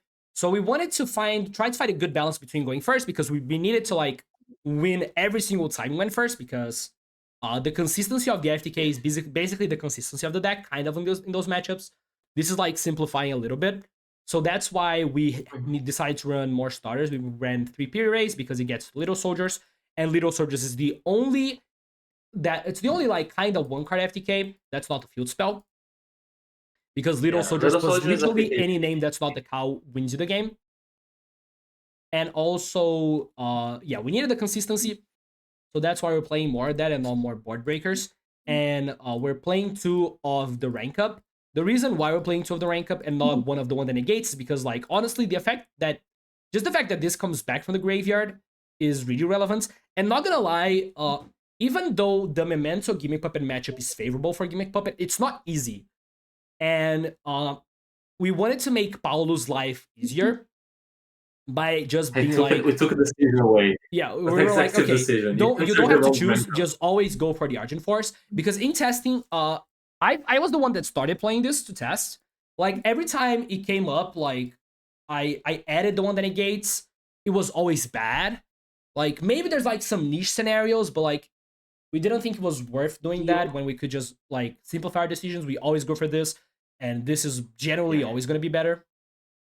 The only use case is negating Feud Spell if it hasn't been triggered yet, because the Mermail Force negates it, but it's so niche. You just resolve Lightning Storm, no one cares. Like, yeah, it's very niche. And like, we thought that this was like a pretty cool deck. We found shout out to Pickles. Pickles is in chat right now, but we found his YouTube channel and we found like a lot of like different combo lines. So we were feeling pretty good with this, and like it makes me really sad that we couldn't win a game going second versus Memento, because that would have been like a really cool show of the deck. Yeah, but to be fair, Thursday night when we were testing this, we were begging for the easy game. Yeah, we were. I mean, we'll take the easy one. We lost cool points. It's not only Pickles, it's also Coolman. What a guy. Yeah, Pickles and Coolman really made this come together. Yeah, like normal summon Rogdoll. Normal summon Rogdoll is like something that would have never happened, right? I made a fake Discord and then I got into the Gimmick Puppet Discord. Yeah, and you sent a message on your main and I had to make you delete it because you didn't notice. Yeah, I accidentally sent a message from my main account and it's luckily a little screen sharing, so I just got it. So like we're basically trying to figure out like lines, because there's some like weird lines in this deck where like specific scenarios happen and we needed to know what to do, because it's really non-intuitive, and if you haven't played enough, and that's real, Paul hasn't played this deck a lot, we had to know basically beforehand how to handle them. Yeah. I mean, for the record, like as an FTK deck, like I think Ryan's deck is probably better. It's just that wasn't the point. For sure. Like, I agree, like we didn't choose this just because it was an FTK deck. It being an FTK deck's a plus, but like the fact I think from all the decks that can go second against Memento, this is probably one of the best ones that can be Memento like without hand traps. The other decks that are good against Memento going second are like gonna be Blue Eyes with Veilers, Imperms, and Ogres, or like Malice with Impulse and shit. This is like one of the few decks that you actually can just break their board. Yeah, this filled the purpose of pretty much as long as you don't brick, you beat Tempai Striker, and your Memento matchup is good. Whereas if you played another FTK deck, yes, you always beat Tempai Striker, but your Memento is a 50-50. This wasn't a 50-50 into Memento. Yeah, we even considered like another FTK deck. Like the other option was Draco Slayer that we're thinking about, because It's just Yeah. the most consistent FTK that we found. I don't know if it's as consistent as Arcana Force. I think it probably is a little bit better. But like we were like, it okay, is. we go second against Memento. Do we have a chance? And the answer was no. So like we decided to go with a deck that we were like, okay, if we win versus Memento, we FTK them. If we go second, we just break their board and OTK. Yeah. Do you want to know a fun fact? Ryan played play Arcana first because he didn't want to craft Draco's Lair. Yeah, he didn't want to craft Draco's Lair. That is what happened. Yeah. That's crazy. So I crafted Draco's Lair in and out because I learned Draco's Lair as part of this madness. Allegedly, alleged out. It took a lot of ultra rares. Yeah, it's a very expensive deck. Yeah, but I feel like engine-wise, most of the decisions here are like not that different. Just the pure raise, and we're only playing one scissors because it's like we didn't want as many normal summons. And if we wanted this to be a normal summon, we wanted like to be little soldiers, so that's why we have Oh my pure god, raise instead of more scissors. I just remember the testing game where Paulo did a first action player is. Oh my god. Oh yeah, yeah. Yeah. What did Also, Paulo say when he like, saw the amount of pure interest? raise was Nothing, better like than it's fine. We were like both Paulo and Gabe, they were ready to spend a lot of money because they didn't have any cards. Paulo had cards at least. I had nothing. Yeah. But Pure Haze is better going second because Little Soldier dumps for cost. Yeah, and So Little going Soldier- second each moment, what happens sometimes like you get to like dump Bisque, Yeah, bait exactly. something, deal with the apple, resolve Bisque. Yeah. And yeah, the action X I think is pretty much. I don't know if this is Doesn't standard. matter. I think a couple of the different choices that we're only playing one giant grinder, but we feel like Hunter is better going second, and we're playing 3 of the dark strings because it actually comes up a lot. This is like a mandatory 3 of. I see a lot of people not playing 3. I think it's insane, but in testing 3 Yeah. came up so much. The rest is pretty much like Mhm. standard. You can get away with one grinder because most of the lines can get away with it if you know what you're doing. We thought there was one line that needed 2 grinder, but Kuhlman found one that was only 1, and none of our combos used 2 grinders. We're like, we were fine with 1. One other thing we haven't mentioned that was really cool in this deck is if you resolve Baby from the grave and you make the 31 attack guy, the rank 9 31, we only refer to them as attack points because no one knows the names. This guy. Fanatics, Machinix, that guy. So basically, one way the Memento player can try to think is they're gonna hold this Memento Fusion, but if you resolve Baby and you make this guy, it's like branded Lost. So if they summon Guardian Chimera, they don't get the chance to trigger because this triggers first and pops the Guardian Chimera. And that's something that we thought that like never most know people, that. yeah, most people are not gonna realize that when they're playing on the fly against Gimmick Puppet because like, what are the chances that other teams were like, oh, let me practice this matchup? They're just thinking it's a 50-50, but there's like a lot of niche interactions like this one. Like, it's really funny that after you Terror Baby, you summon this. A lot of the things that Memento can do, you can just activate a Fanatic here, and they cannot do it. So they summon Guardian Chimera. You chain link one this, they cannot chain because of Baby. They summon Sleepy from hand. You can pop the Sleepy before they can fuse. So there's like a couple interesting interactions that happen that are really hard to find. You just need to know them ahead of time as the Memento player. Also, if you know what you're doing, you just get popped for 5k because if you put a counter on the 5k and then you destroy it with 33, you just take 5k for no reason whatsoever. Yeah, and like when we were testing, we were testing on hard mode because whenever Gabe was playing Memento versus Paulo, and he knew like all the tricks because of how much he had played. So there's like some niche tricks that Memento can do to make the Gimmick Puppet life harder. So for example, you can, if you search Goblin, this is a more straightforward one. Yeah, like you can make it so all of your guys cannot be targeted, which makes some of the OT King lines harder because it means that you cannot use the Giant Hunter. So that's something that they have to realize, and like they have to be really careful with the counters because like a lot of the times you cannot chain to like the effect to pop. So you have to get rid of the counters preemptively. Otherwise, they burn you for like 5k because you have the 5k guy or 3k if you have the fusion. And it's just like a lot of weird things that need to happen while you're playing Memento, which is a deck that takes a little while for you to play. And like it's a hard deck, right? So there was like Honestly, an edge that when we we tested, could get there. yeah, when we were testing, or even testing with Harold, I was making Harold over SP, and even with Harold, I think the games were still okay. I think Vince played Harold Yeah, at the end, Vince did play Herald. That was part of his but handbook. most Memento people just didn't play or didn't summon it because the combo was Yeah. hard. It's not hard, but like people just don't combo with it. And it makes life a that- lot easier because it's just one of us Omni. There's also something that Judeu mentioned that I also wanted to touch upon. Yeah, I would say like every deck we tested, when we tested it on like giga hard mode. Like we made the conditions very unfavorable for it very often, just to make sure that it worked in the worst case scenario. Yeah. Because if this deck can work when the opponent knows what they're playing against, when they're making like the best end board possible, which is like generally the apple with more materials, the Mirage Light, and everything, and like the matchup, even then we were like, okay, this matchup is still really good for us, which is just like a really good sign because we were making as hard as possible. It was the same with the sprite testing, the memento testing. Yeah. We stress tested it a lot. Like we tried to play as well as possible, which we did not expect would happen as often at Worlds because the situations we were trying to test are in matchups that people wouldn't expect. Yeah, they wouldn't have they wouldn't be as familiar, and it is a more high stress situation, right? Like by definition, people are worse. Yeah, I really like the Gimmick Puppet deck. I think it was a really cool exit, and it's really funny because we watched Task play Pac on the last round of Swiss, and Task Pac sees him. Pac like gives him like 6 draws, and we were like, "Oh my god, he's gonna destroy him!" And then he goes like, "Allure banish DD Crow, normal summon, get apple, pass," and I'm like, "Oh yeah, we're definitely doing Gimmick Puppet tomorrow." Yeah, like Sensei knew, but he didn't know.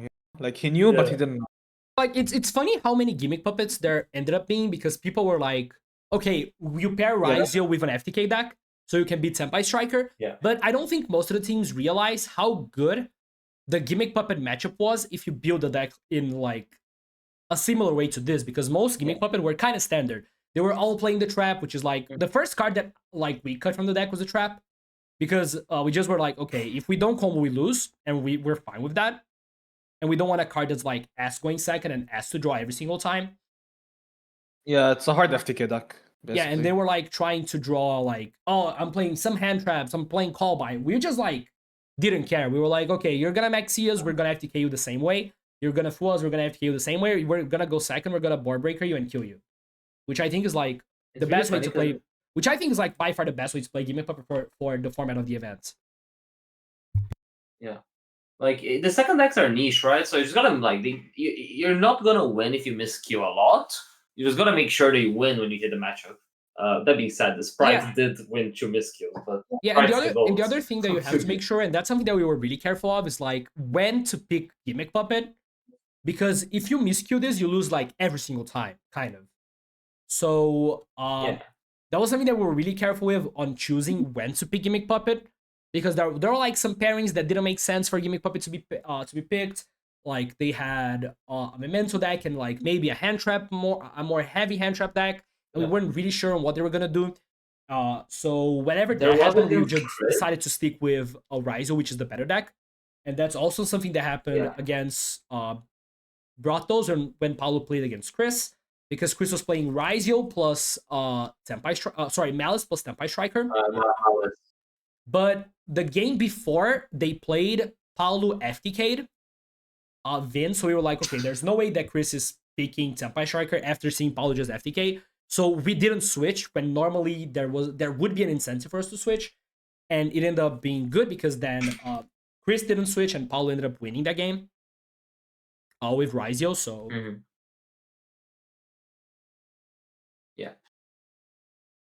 I think.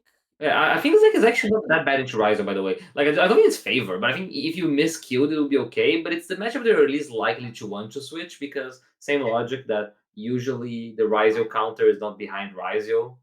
Yeah. Same with the Malice counter, not around Malice. Yeah, the Ryzeal player is gonna be willing to play the scenario come up.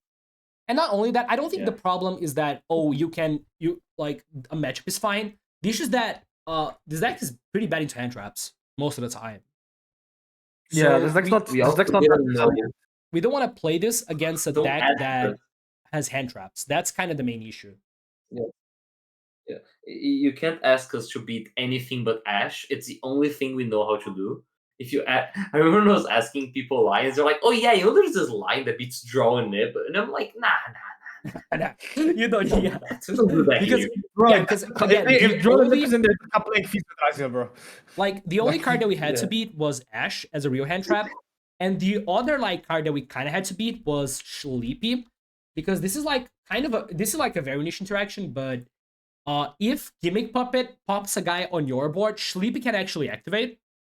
So they can like if they max see you and they draw like a billion cards, they can actually go Sleepy, fuse into the 3k guy, and pop a couple cards. So that's Yeah. something that you kind of have to be careful of in that matchup, even when you go first. yeah. Mm-hmm. It came up with Paulo against back. He had to rip it off of talent. Yeah. We tactic shuffled it, which was actually Because he was pretty good. under Maxi. Yeah. Yeah. Yeah.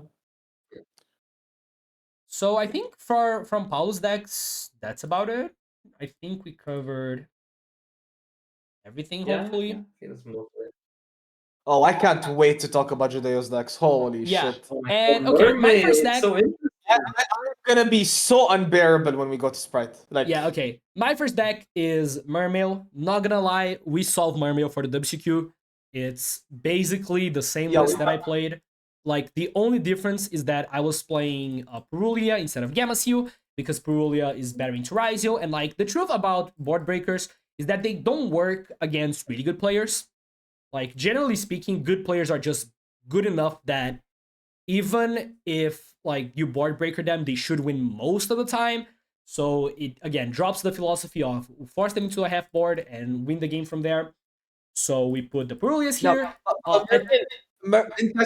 in testing, I found that Mermail had this really cute dynamic against Ryzeal of like, whenever the bombs resolved, it didn't matter what the Ryzeal player did.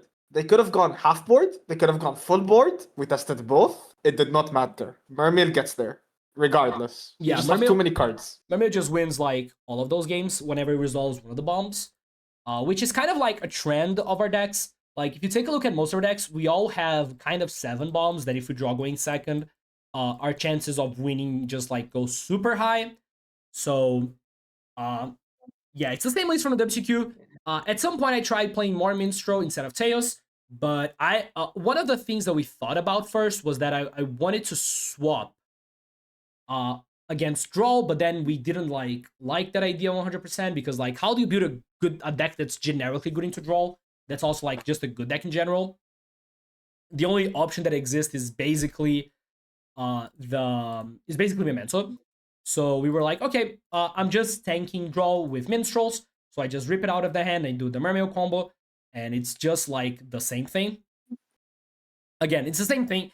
The only difference is I'm playing Changing instead of Dweller, which is another option for Synchro 10, which I think is good. And honestly, there's not that much to talk about Mermail. It's just like the same thing that I've been playing for like a couple months. The big question that we had was like, when did we want to switch off of Mermail? Yeah, that was like the big question. I guess one thing here. Yeah, one thing here, I think Harman brought it up, and I do think that like it is technically hard to beat Baguska Star Leech Trap, but people don't know the full contents of your deck. So it's an idea is I hope they get desensitized of going for that as well. Like, if they know exactly what the list is, sure, but like there's a chance there's Gamma CO, there is an Ibiru that we showed round one. We're just trying to make hope that was enough for people not to go for that, and I don't think anyone tried.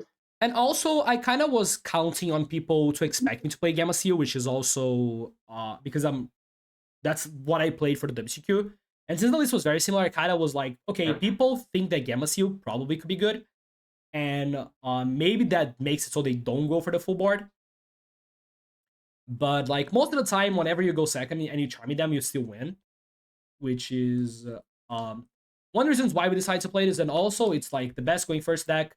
That's maybe Malice a little bit better, but the going first is really good. Mermail goes first. Your game finishes in 5 seconds. I am still like on my second memento activation of the game. And that's like something that was also pretty cool. Like, because my games finished so fast, because like I kind of knew immediately if I won or lost. I was able to help the rest of the team out with their games, which was also pretty good. So the question that we had the question that we had was, when do we want to switch off Mermail? Because I kind of was like, okay, I'm playing against every deck, and whenever I was playing rated, I was beating everything. Like, I was positive against basically every single deck. So we wanted a deck, like, our first thought in the very beginning was we wanted a deck that could work under Shifter, because what if people play Shifter in Malice? It could be good into draw or something like that. And like, does that exist? And we're like, okay, Sprite kind of exists. But then we were like, oh, No. Excuse me. Yeah. On day zero. Yeah, on day zero. On day zero. We were like, okay, Sprites maybe makes sense. But then we had 1 SP in Ryzeal, and we had 1 SP in Malice, and we had 1 SP Memento, so we were like, oh fuck, we don't have SP, it doesn't work. And we kind of put it in the drawer. This is so old. Well, sorry, this is so old. This is before Ryzeal. This was a 1 SP in Snake Eye at the time. Yeah. That's true. It was so we didn't have SP available, so we were like, okay, I guess Sprite doesn't really work. So we tried like a lot of things. If you're like, okay, the decks that we tried to make work to pair with Mermail were like decks to beat Melts. The first one that we tried was Lab Stun. It was ass. Because even if you like Chaos Hunter them, you still lost to Impulse Ash on your engine. The second deck that we tried was Zoo. It was even worse. Like, oh my god, I forgot about Zoo. Oh my god. We tried Zoo stuff, it was ass. Yeah. We got to a point where we were giga desperate, and we tried Primite Stun with like a lot of traps, because like every turn you could load for Go Giga Gaga Gigo, and I wish I was lying. Like, we were playing Go Giga Gaga Gigo in Primite, because it couldn't be bestialed, and it was like the highest normal monster, and we're like, okay, we flipped the floodgates. Bro, it's literally the event deck. Like, it was an event deck like a few weeks before that. Yeah, like, it was so ass. And then we got to Voiceless Voice, which I was like, okay, let's try Voiceless, and it felt better. Like, Voiceless Voice felt a lot better. Because every single time you went first, your engine was really good. And Gabe found an insane idea, which was Diviner can summon any level 2 or lower fairy monster. So we had Consecrated Light. Concentrated Light. You know why I know this? This is an Edison card. Yeah, which is neither player can normal special summon dark monsters or declare attack with a dark monster. So when you go first, you could go Trias, Tribute the Diviner, special summon Consecrated Light, and you had like another Floodgate. And on top of that, if you summon Saravis versus Malice, they just lose like kind of every time. But the issue was kind of, we were all getting to the same issue, which was the deck was not winning enough going second, because it wasn't good into the half board even after you Charmy them. And that's when Hash said the magic words. Hash, it's your time to shine. Bro, so, dude, Sprite, hear me out, okay? So the combo goes, you go Mannequin Cat, Sprint, Under Elf, okay? They summon a dude, you go Chain Link 1, Mannequin Cat, Chain Link 2, Sprint. First of all, this plays around Ash and Impulse. Every Malice deck plays those, okay? It resolves, great. You Sprint, bounce the Mannequin Cat, and summon the Chaos Hunter off of Mannequin Cat in the Elf zone that freed up, because you bounced the Mannequin Cat with Sprint. And now, your Chaos Hunter can't get Tronist or Cerberus. So you just win. Yeah, that was like the theory. And then we started testing, and we were like, wait a second. We go second, we activate a Mocharmy, and we kill them with Mosquito. And we were trying out like the possible versions that Malice would play, and we were like, wait a second, I feel like a lot of Malice players are gonna play Metatronus, and there's not a single Metatronus target in this deck. They can't like they cannot Metatronus our engine. So yeah, and that was really good going second. Like the fact that it's basically a blank. I think the only thing is can you hit Gigantic? Sorry? 16. No, because all the Sprite monsters are like 100 lower than the Malice monsters. Yeah, like Blues 11, Jets 13. You just decided to dodge. The only target for Metatronus is Gigantic Sprite, which can get Metatronus for SP. So the solution is that you always summon this with like a link below it. Yeah, so So it was you friendly cannot for get Gigantic Metatronus. KLR. And yeah, it's just like pretty good because engine to engine, like there's like a lot of things you cannot let happen. So let's say I Maxi Fua or Meows, and I go activate Seng Engine. The Malice player cannot let a fucking Seng Engine resolve. If they let Seng Engine resolve, they die. So they have to interact with the Seng Engine, and then your Sprite Engine resolves, and you get to Mosquito and you kill them. And there's like a lot of other really cool interactions, like Chaos Hunter plus any Moch army is just kind of game, because even if they have servers, they have to commit a lot to out the Chaos Hunter, and then you just kill them. And like Chaos Hunter has good discards in this deck because Chaos Hunter can discard Angler, and then you can like summon 2 Beavers, and then you're cooking. And obviously this is like a card you can summon off of Mannequin Cat, so it's something you can get to easily. And even when you go first, if you go like Millennium Engine, you can make Zombie Vampire, and then if you hit the Chaos Hunter, it's just like FTK. It's not even that. If you Zombie Vampire and you mill a Dark, you can then Mannequin Cat and some Chaos Hunter already. Yeah, exactly. So there's like a lot of really cool interactions. And the fact that their non-engine is not great against you, because Impulse is not great, Tronus doesn't do anything, and the other hand traps, like you can kind of play around them. Sprite's pretty good at doing that. So it made it so the matchup was very favorable. So the big issue was kind of just beating Maxi. And that's when we decided to play. Okay, that's not when we decided to play, but that's like because Call By was always in our deck. Call By, in quotations.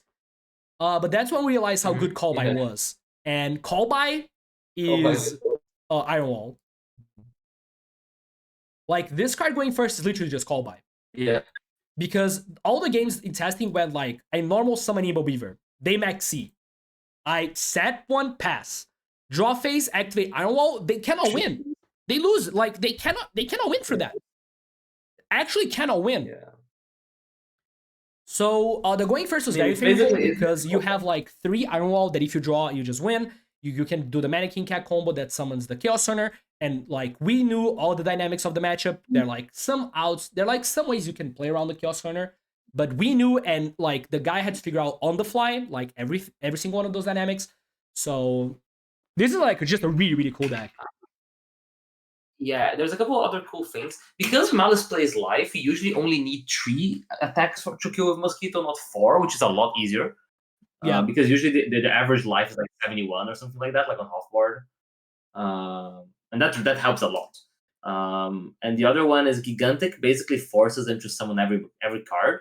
Because Malice kind of staggers bodies, right? But because of Gigantic, it blocks them from everything. So once you do Gigantic, they force summon monsters, and once they summon monsters, you just sprint Pupung them. Not sprint, Mosquito Pupung. You Mosquito kill them. And that's why I played Pit Knight Fury, which is really funny. Pit Knight Fury has a very weird niche. It hasn't come up in the games, but it's really cool.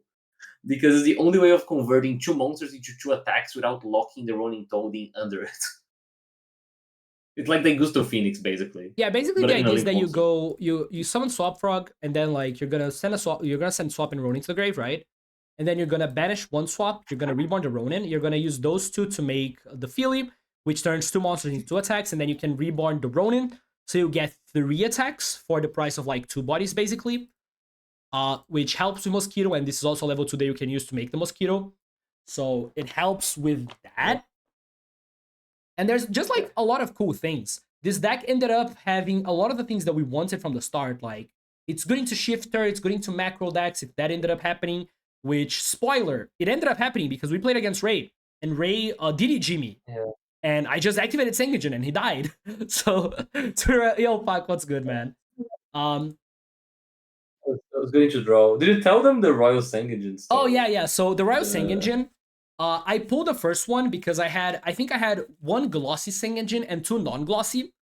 So I was like, okay, let me craft the Sengajin so I can play 3 non-glossy for Worlds. And then I pulled a Royal, and I was like, oh god, I'm gonna put this into the deck. And then I put it in the deck, right? And the day after decklist submission ended, I pulled another one from the bundle that had Sengajin, and I couldn't put it in my deck. So during PC checks before Worlds, I raised my hand, I call a Konami person, I was like, okay, I pulled a second Sengajin, I pulled my phone with 2, and I was like, can I remedy upgrade this Saigijin so I can play that Worlds? They were like, let me check. They went to ask John Konami, and John Konami didn't let me play the second Royal Saigijin. But now I'm pretty glad that I have this. But yeah, this was like the idea. And one thing that we realized with this deck is that even though we didn't have SP, it didn't matter. Because against Malice, Unicorn is actually better than SP. Like, not every time, but it's passable. It's passable. Yeah, like it's really good. Like they normal scenario, it's better. I mean, into Malice, it's better than SP, right? Yeah, I mean, the discard is a line for this deck sometimes, but the effect is better. Most of the time, the effect's just better because like the normal summon Dormouse, you go IP into Unicorn, you discard a card, you shuffle the Dormouse, and it's pretty hard to extend from there. They need to have like some very specific cards, which usually if like they start with that, it means that they cannot beat the Mannequin Cat that's gonna summon the Chaos Hunter. So like I test this matchup a lot. The way that this deck's biggest thing is the fact it wins going second. I think people played really bad Malice counters because they played 50-50s. People played Malice counters which are just like Josh's stun deck. In my opinion, that's just like I'm not incentivized to run away from that. I'm incentivized to just play. So you're just playing like a dry 50-50. You're committing your whole second deck to that. And here I think it's like a 70-30. Yeah, this is like a really cool matchup. Like the way that I had to test this deck was because since I play in very degen hours, so Paulo and Gabe were always sleeping when I was testing. So I had to had 2 games open, basically 1 in each monitor, and I was just playing against myself and tracking every loss and how the games went that you won. And every single game that you resolve like Fua or Meows, you kinda won. A lot of the games that you Chaos Hunter, you still win. Because even if they have the Cerberus, and we were testing like against a version that ran like Metal Tronos, Cerberus, and all of those makes the Chaos Hunter life a lot harder. Yeah. And this is just like actually, this is a really cool deck. I'm really happy that we found this. Yeah, this is really cool. I really like this fight deck. Yeah, I mean, we tested all of the Malice counters, and this one had like a significantly higher one than the others. Yeah, and this was pretty late. This was like 2 weeks before submission because I wasn't happy with Void. So we started trying new things. It was like a week game. It was it was maybe like 1 week before decklist submission. So we had 1 week to figure out if the deck was good, and I played maybe 150 games against myself with this, with like Malice and Sprite in each monitor, just actually like trying to figure out every single scenario. Like it was crazy. Nah, those weeks were like I don't remember anything. I was just going to bed at 6 a.m. and waking up at 8 a.m. I was going to bed at 8 a.m. Like, cause it's fucked for us, cause like I'm in the UK, actually in Oman. So, and I have a normal sleep schedule for most of the time. So I was sleeping like 2 hours a day for like the last 2 weeks. Honestly, the best part of the Worlds being over, my life is just back to normal. I can sleep again. It's so nice. Can I talk about how the toggle training went? It was fine. Like, I just gave them all the advice that they needed to like learn how to toggle, because like there was something that they didn't understand. Like they tried to toggle in their own turn to like not show Ashimex. It was like, guys, you don't have to worry about that most of the time. So my perspective of a person that didn't play Master Duel at all is at the start I was very neurotic about toggling, and I think I was playing worse Yu-Gi-Oh because of it. And then like a month before, I'm like, okay, I am not gonna toggle Memento. I just made that guy. Like, I'm gonna play Memento. My Memento is always on auto, bro. Doesn't matter. I'll just play Memento on auto, and I'll toggle play Malice. And so I just learned the Malice bits. And with Memento, I'm just like, dude, you can see my quick play. I don't care.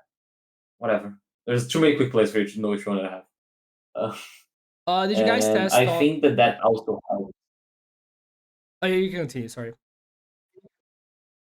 Sorry, no, that was it. What you gonna say? Okay. Did you guys test on DB Bro, or that's Master crazy. One of your chatters used to play Runeterra with me. That's crazy. Oh, that's crazy. We've been tested on both, like, because a lot of the testing that we did, like, there's no point in just like spamming games nonstop, right?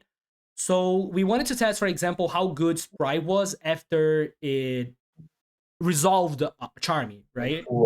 And like, so you cannot do that in Master Duel. You have to force this in DB. So in Sprites, I'm gonna say that I played a total of maybe, I played before Worlds, I want to say maybe 5 matches in Master Duel. I played a lot of solo mode when I was trying to like figure out the combo, so I could get used to like some of the like the effects of the deck and how they work, right? But we did a lot of testing in Dueling Book just because it's better to like focus on, we can focus on very specific things and specific scenarios.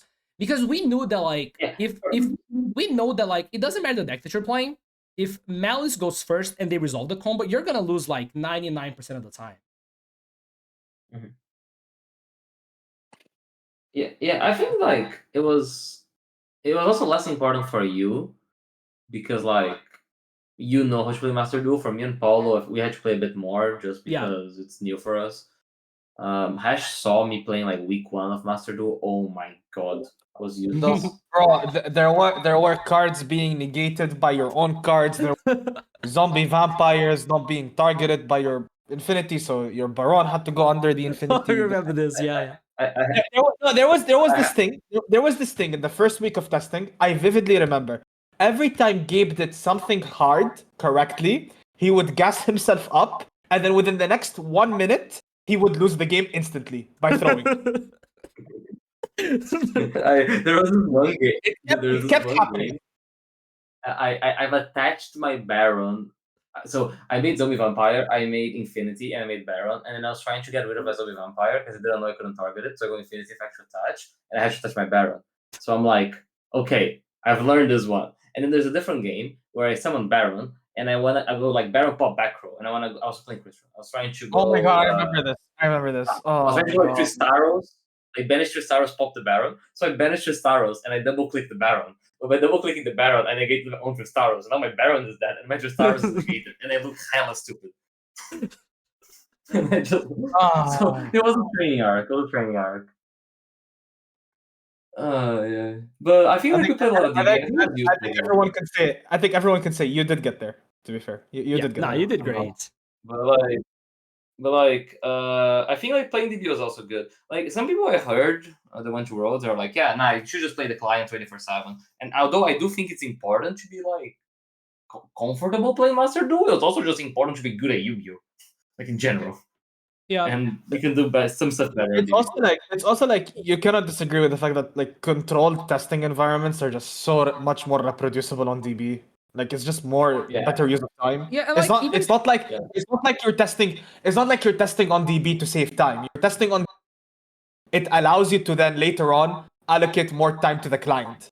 Yeah, exactly. Yeah. And even like some specific things when like Paulo was learning Gimmick Puppet, like first of all we needed to be able to rewind the game because we were like, okay, you could have done X, Y, Z differently, so let's go back and try the other thing that you could have done. And other things is that like you have every time he went second against Memento, you have to wait for Memento to combo. And that already takes like a long time. Oh my so God. What we did was just like we say, so Gabe, do the combo. He does the combo. And then we try, like, we draw a hand, we try to break that board, and then we just reset to the exact board that he did and try again. So we don't have to keep repeating the combo like a million times. Yeah. Oh my God. I've done the Memento like Apple SP double spell combo so many times as an NPC. Bro, I didn't play a single game of Memento in testing. I know what one Anguish does at this point. So like a lot of our testing was like that. Like the sprite testing for me was like the most insane part. Hash, do you have the picture? Like the day before Worlds. The day before Worlds, we were in the hotel doing some prep. So yeah, the picture of the prep is on my Twitter, and then also I'll send you the picture you're looking for. Yeah. So we were like in the hotel doing prep. Paulo was running Gimmick Puppet games against Gabe, and I didn't have my PC set up. I only have my laptop and my cell phone. So what I did was that I opened Dueling Book with the Malice deck that we were prepping against, and I opened Yugipedia, and I was playing Malice here against Sprite here, so I could test the matchup better. And that's like how I was learning how I was getting good in that matchup. Because it was just like, okay, I activate a lure here. The Sprite player is gonna Ash. And then I have this against like a hand that's not that good. That's like, it was fucking insanity. This is me. Now, Like, the intuitive thing here is to literally just play against yourself, but this guy opened 2 solo modes instead. Like no. This is better because this way I'm playing with like no, Luke. it is better. It's just not intuitive, but it is better. Yes. It's just funny. Someone asked if I had timer problems. A lot. I mean, it's not like I'm not the fastest person ever. Like even when I play TCG, I'm not like particularly like insanely fast. And my mentals are really hard deck. So while I was having to think and execute, it was bad. I think I got decent at it at some point because like I just played so much that I wasn't having to think through my mental combos anymore. It was basically instinctual. And I think you gotta get comfortable with playing with low timer. That's something that I used to stress a lot. Hash knows this. I used to like get to 60 seconds of panic, and I just need to like 60 seconds. It's fine. I have time. I can do more than I think I can. Yeah, And Gabe once I kept kinda running. clock that in, Gabe kept everybody- running into this problem of feeling like he has less time than he actually does, and it was affecting his games a lot. Yeah, especially like the memento games are the hard ones. For example, the games that Ryzeal Max sees you and you half board and you got a crack on the crack back and you don't have a lot of time in those games. I was losing a couple of them because I didn't have time. So I tried to play as much as I could because I would feel really bad if I lost by not putting enough effort. I can lose by being dumb, but I can't lose for not putting enough effort.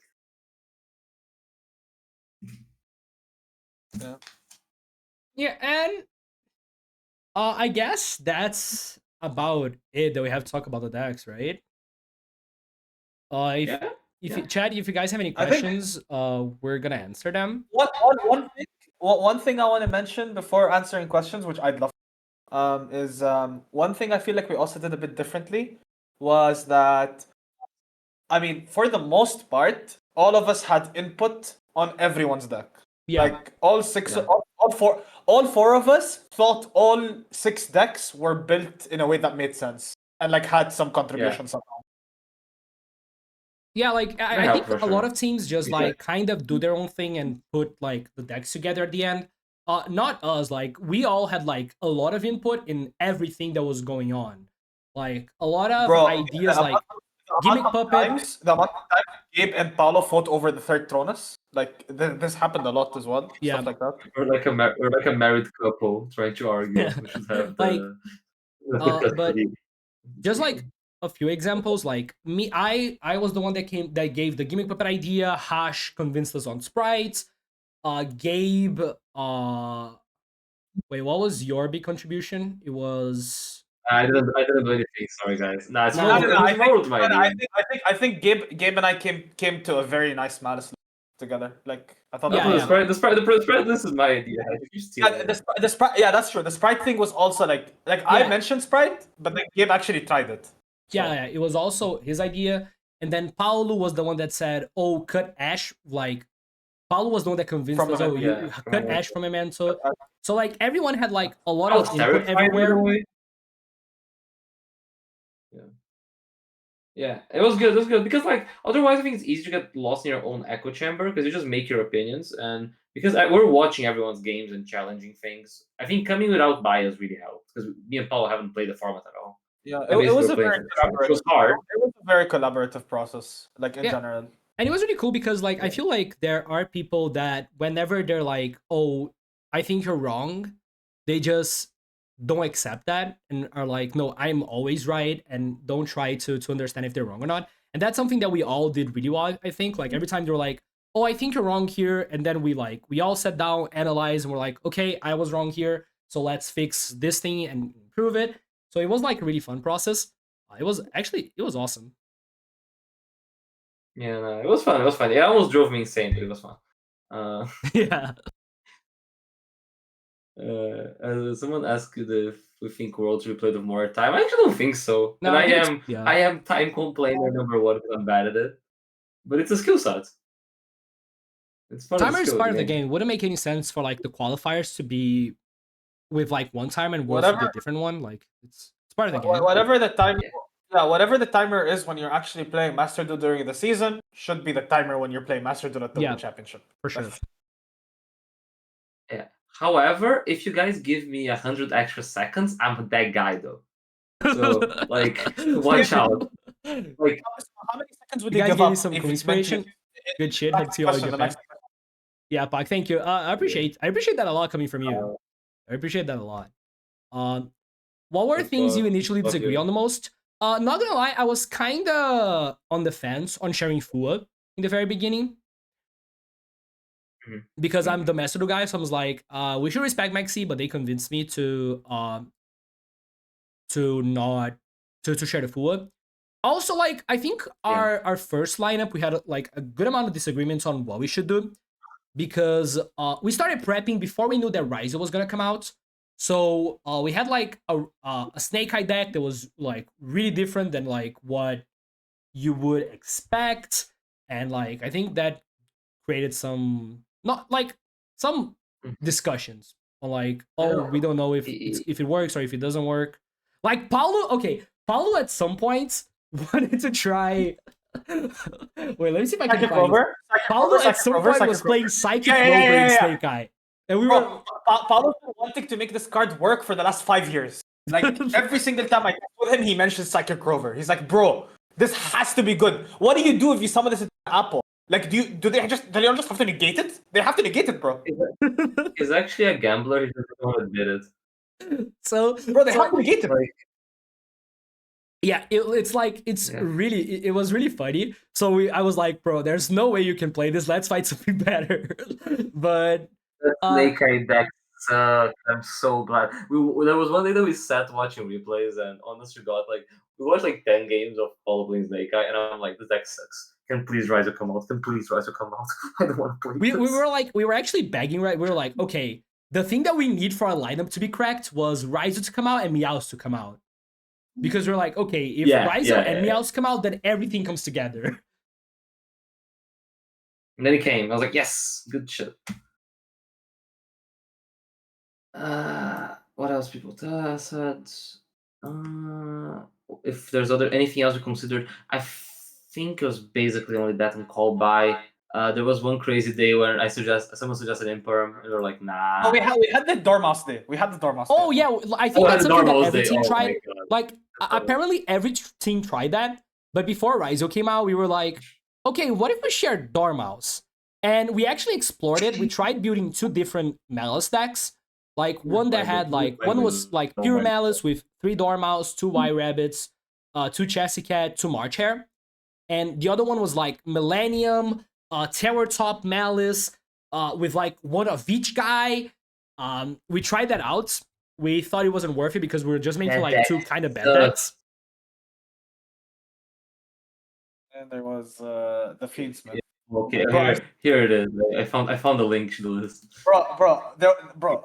Shit, I still stand by sharing White Rabbit is better. Trust. Wait, where did you send it? On WhatsApp. Oh, okay, can you send it here?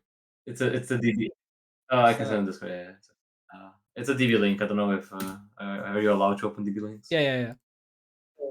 Until Konami pays me, we're allowed to do that. Yeah, until Konami pays you. Yeah, I was gonna say. Yeah, so this is like the deck that we tried. It was like Fiendsmith, Bestial, with like only 1 of each. So,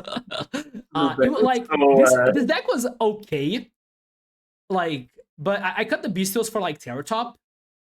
But it was like no, it's because one of them. There was a Terror Top deck and a Bestial deck. Oh yeah, and like at some point we wanted to make 3 different Malice decks. We wanted to make. This was completely out of. Yeah, we wanted to make this, and then we wanted to make a deck that was Terror Top plus Circular, and like one that was pure. So, good thing we didn't do that, but we did explore this idea because we did think, okay, if this works, it's probably like the type of advantage that wins you Worlds immediately, because Malice was just like tier 0. This was before Ryzeal, so I mean, it was a really bad idea, but I think the fact we're willing to try something like this is at least cool. because I think it's really easy to play the standard line and just coin flip. And I think it was cool that we're like at least trying different things. Of course, you gotta. Sometimes you overcook them, and that's fine. But at least you're willing to try something out of the ordinary. I would rather overcook than undercook. So, but like we did have some pretty cool ideas for every format. If Ryzeal didn't come out, like we planned on bringing Snake Eye and Punk in like one of our slots, which was also like kind of nice. Now Also, the Paulo okay, and Gabe I wants to try more Master Duel. I think Gabe can answer that. In a bit, yeah. I really enjoy the process. I don't have the time or availability to like do Master Duel full time. Like I can't play Duelist Cup, guys. Sorry, that's not me. That's fine. And with work and all that. yeah, I would go. I would take it a step further. You're not allowed to play Duelist Cups. Yeah, I think I might mentally go. I forbid you from playing Duelist Cups. No, like with like life commitments, I can't do it. That's the main reason I stopped playing Yu-Gi-Oh. It's just like other life stuff. But I would like to try it properly again. So maybe taking a break and then trying again from next year onwards. Yeah, and Paulo says that he wants to try. Paulo's probably gonna play a couple Duelist Cups. We are all gonna be back together for next year. So Gabe's gonna go back into retirement for a little bit, and he says he's gonna come back in like 6 months before Worlds. Yeah. And no, round two of a waterboying. I'm ready. Yeah. So my job is gonna be qualifying, which honestly I'll take it. That's the part that I like. Not the part that I like the most. Worlds was the most fun, but I really enjoy playing the Duelist Cups and everything. So waterboying. Yeah. You gave me an allowed 6-month break. So how January that's a really good question. Yo, -1, you asked like a really good question. How did you organize your matchup opinions? So the way that we did it, I think I can show you, right? Yeah, the spreadsheet. Yeah. We had a spreadsheet that we tracked every single game that we played. So we were like, okay, I played this game against this deck, I lost. Like we tracked every single game. There are like I don't even know how many games are here. Maybe there's like over 1,000. There's a thousand. There's like 1,000 games here that we tracked, and like analyzing every matchup that we played. And there's like a matchup spread that we had, like analyzing what works against each deck and which decks had like that a good matchup against what. And we did this for like all the main decks that we were meaning to play, like Mermail. This like the matchup spread for Mermail in the games that I played. At some point we stopped putting input. We stopped like putting the data here because like we were really comfortable with our choices. But this is like how we got to our conclusions. Right? I just have a general idea. So like there is one page per deck, and then it breaks down like the deck's win rate against each specific matchup, going first and second, and how much data you have. Yeah. I like making spreadsheets. That's my job. So it was really funny because there was one day that we reached the end of the spreadsheet because I think by default it goes to like 1K, and Paulo was like, "Guys, we're out of space in the spreadsheet. Now what happens?" Now I don't want to add lines that might break. You guys can see that all of us were grinding. At some point, like I did my own spreadsheet for Mermail because like I wanted to track some very specific things, like which cards in the extra deck I wanted to use. So I was like spreadsheeting that. But that's how we came up to like a lot of the conclusions in the format. And like we did try, I want to say we tried almost every single deck in the format.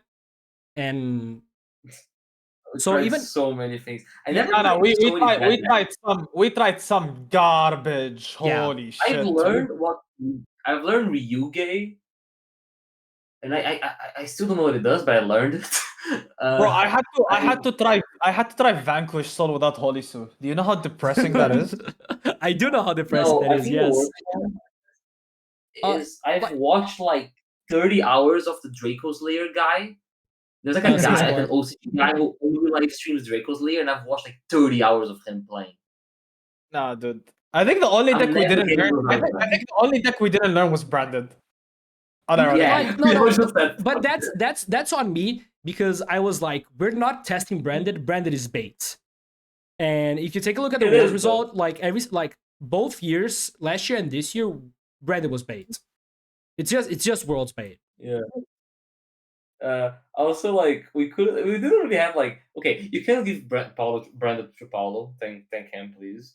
and it didn't make sense to be Judeu. And if I'm playing Memento, I don't need to learn how to play Branded because they're very similar decks and how they are. Yeah. So we're like, we can just get away. Honestly, one thing about none of us knowing Branded, I mean, especially me and Paulo, is that we both don't play really well into Branded because that deck is a very Master Duel deck. Branded is it's a fine. pile of We tested trash. the actual matchup individually and we got through it. I had to nice introduce them to to players. So I had Paulo and Gabe watch like player replays and abo replays from their YouTube channel, so they could understand how the deck plays in Master Duel. Because in TCG people don't know how to play Branded compared to like Master Duel. So yeah, we did a lot. Like even it was Christian, insane. like Yeah. Christian we tested. Christian we tested like a good amount because it was one of the decks that we like. One conclusion that we came on how you can beat Malice is by hand trapping them into the half board and activate Sengin Jin. So we tried Christian because like it kinda did that, but we didn't feel like the engine was good enough. We didn't feel like the going first was good enough because like even if you do the full combo with Christian, we felt like a good Malice hand can break that.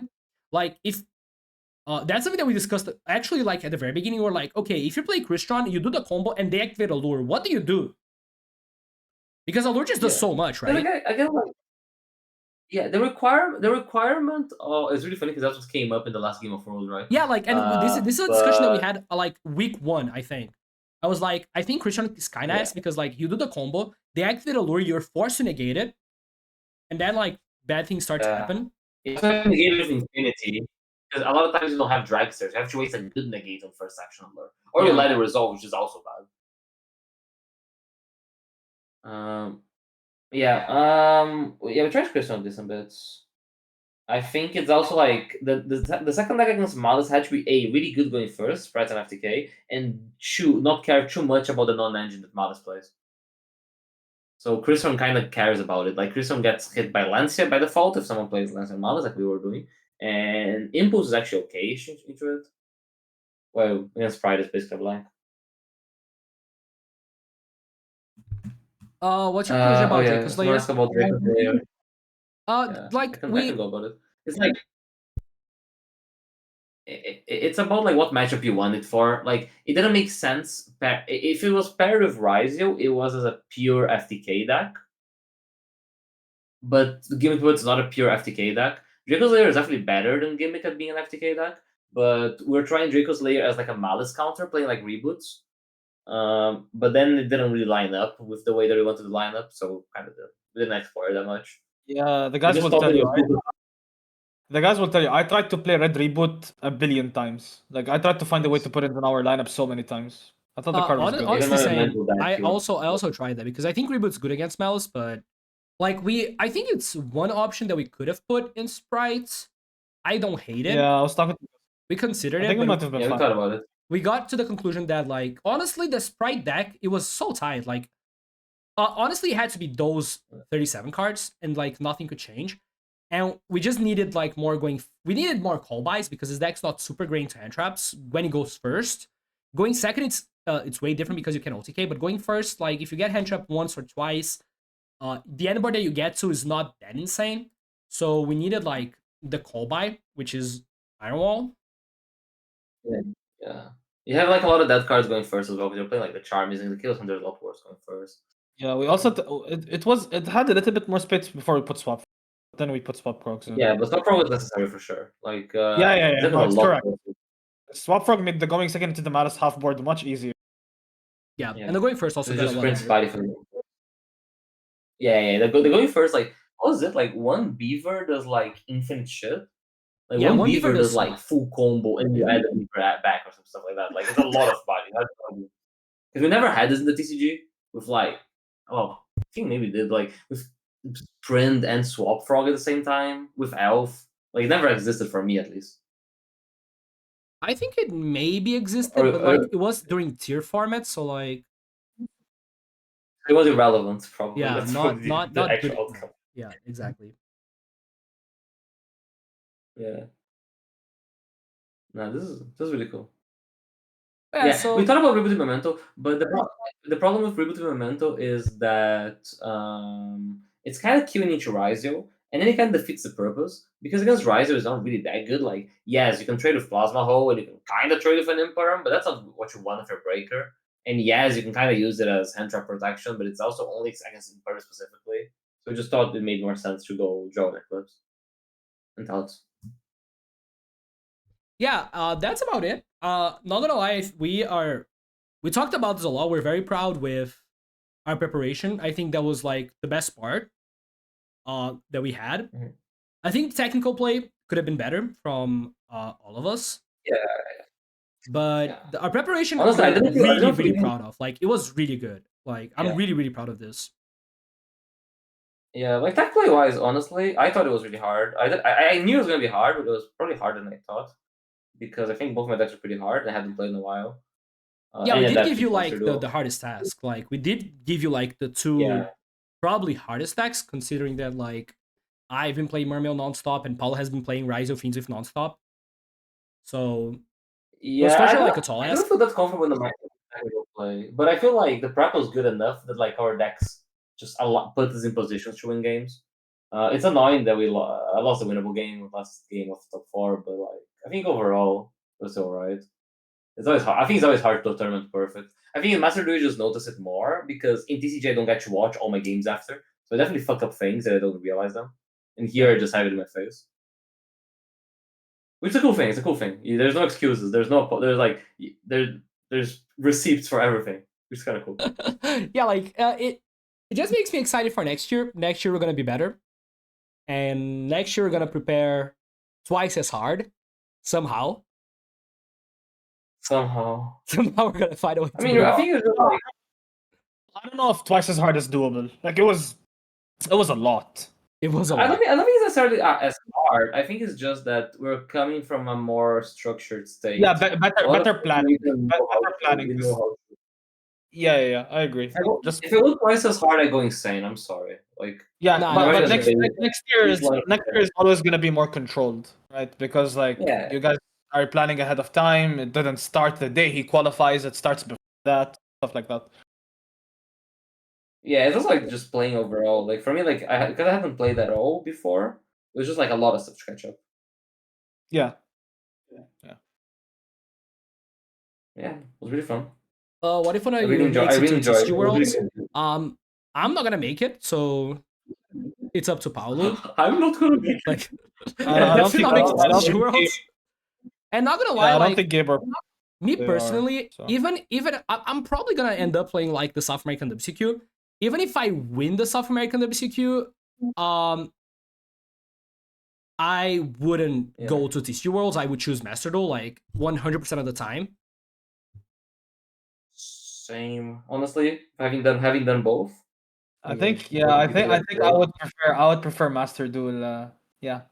Like honestly, last year for TCG Worlds, I've worked so hard. Last year, I think is the best that I've ever been at Yu-Gi-Oh. I was playing so much Yu-Gi-Oh that year, like Snake Eye format, and it felt like such a thankless job because it got to a point that there was nothing. There's like you couldn't extract more. We're basically just bashing our head against the wall, and the best solution was just to do the standard thing and hope it's your day, which I hate because there's no edge in that. You're just kind of like coin tossing.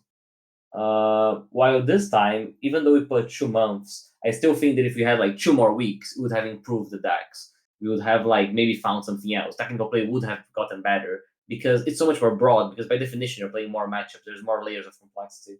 So as like we're all obsessive, like me, you, and Paulo, and I feel like this allows obsessive people to thrive because there's always something else you can do.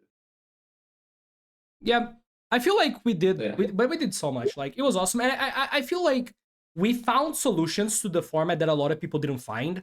Like, most people were looking at the format, they were like, okay, we're losing every time we go second, so the format is S, and we were like, we're losing every time we go second. This is unacceptable. Let's find a way to fix this. Yeah. And this is like where a lot of our ideas came from, like not queuing Malice into Ryzeal, or having the Gimmick Puppet deck, or like sharing the Fool. A lot of things came from the fact that we just cannot accept that like we're gonna be coin flipping. Which I feel like a lot of people just went to Worlds being like, yep, okay, the format sucks. If I win the coin flip, I'm gonna win. If I lose the coin flip, I'm gonna lose. Yeah. And honestly, for me, it was a bit surreal because like some of these people are like one of the in theory the best technical players I ever seen for the amount they play, right? Like you look at some of the teams, these people play like 24/7. They play so much Yu-Gi-Oh! You'd think that like they, if anything, they're the who should prioritize agency, and prioritizing agency is prioritizing winning going second. But in reality, the deck building says otherwise. People's deck buildings are just like going first turbo. Yeah, I think that's like part of like I don't why a get couple it. teams ended up doing badly. For example, Tasku's team. His Ryzeal list couldn't win going second. His Ryzeal list was just like his Ryzeal list was just, oh, I'm gonna draw Solemns and I'm gonna win, right? And I think even like some of the counter decks that people chose, like they didn't have a game plan for going second. So Josh stun deck, if you go second against Malice, you still lose. Ray's lab deck, which is like the one that I can think of, even if you go like it was meant to counter Mermail, but if you go second against Mermail, you still lose, right? So that's something that we took like a long time to try to find decks that can win when you try to counter, even going second. Yeah. I feel like it's really easy to settle for 50-50s. It's really easy to win a tournament if it's your day, right? Like sometimes sometimes there's no exit. Like last year, like Snake Eye Farm, there was no exit. Everyone played the exact same deck and everyone just accepted like the 50-50. But I feel this format there's always exits because you choose so many cards, they have so many games, there's so many restrictions. You're not forced to settle for them. Yeah, and that's like something that we talked about. Like, we can control our luck, but we can control like the cards that we're gonna put into our deck that we're gonna draw. So that's why I think like it worked out because our luck was below average. I think we got overall. I don't think we got lucky at Worlds. Yeah, I feel like if we deck build how other people deck build, we would not even gotten close. And I think even with our luck, if technical play was better, if I fucking start try hard, we could have won the game. So No, like, I think there's like different things that could have gone for like everyone. It is what it is, but yeah, I know. But I'm just saying, like, even if everything, like, we said this on the morning of Friday, I was really happy with the prep, and I'm not someone that gets happy with prep. I'm obsessive. I always think we don't do enough. And regardless, if we could have gone like 2-3, like we started 0-1 and we could realistically have lost the second match, I would still be happy with the prep. I think it's important to be able to discern preparation and results. Just because someone wins doesn't mean they're the best. Just because someone loses doesn't mean their prep is bad. There's so much variance and so many different outcomes. You need to be able to understand that you did something right, even if you don't win the tournament. Yeah, but it's really Otherwise, cool what's the point of anything? I feel like even with us getting unlucky, we still had a chance if we played better. So that's kind of what I really like about Worlds format. There's like just so many games that even if you get unlucky, like the thing that matters the most is how well you play and how well you build your decks, right? Mm-hmm. Yeah. Also, like, I think it's cool because like, one thing that really demotivated me after last year for TCG is the thought of putting in infinite effort and not being rewarded for it. And I think Master Duel really rewards you for it because there's so many avenues on how to build and how to play that you can always do something else. There's always an exit. Even formats like this, where yes, everyone played Malice, everyone played Ryzeal, you see there's so many different approaches you can take. Yeah, I do think this format was much better. Like the Worlds format here is much better than TCG. I agree. Yeah, I mean, the more restrictive you make a format, the better I think it is.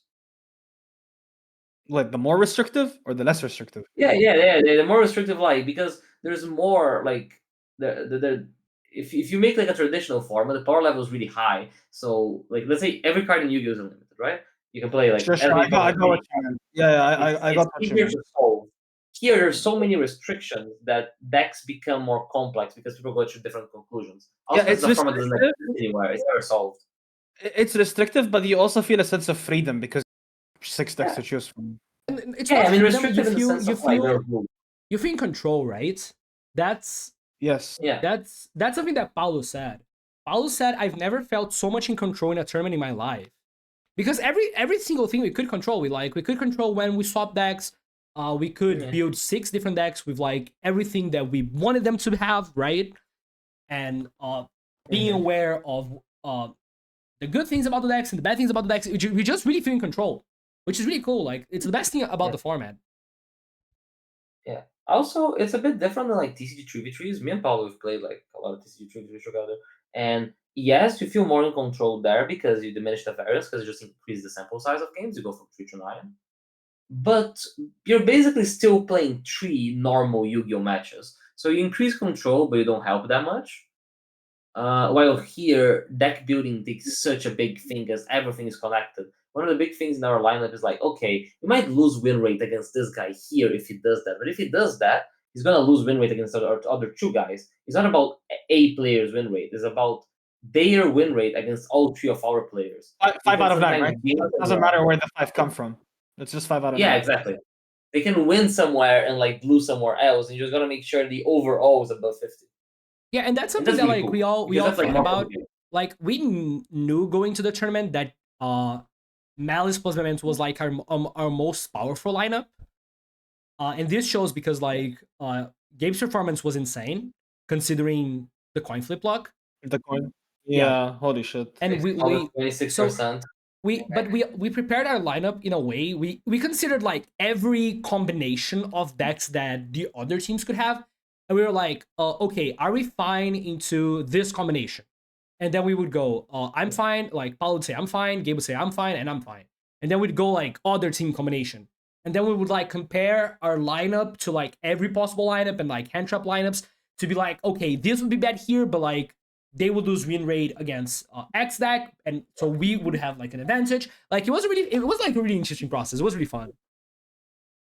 Yeah. It's really enjoyed it. Really. Yeah, it was fun. It was fun.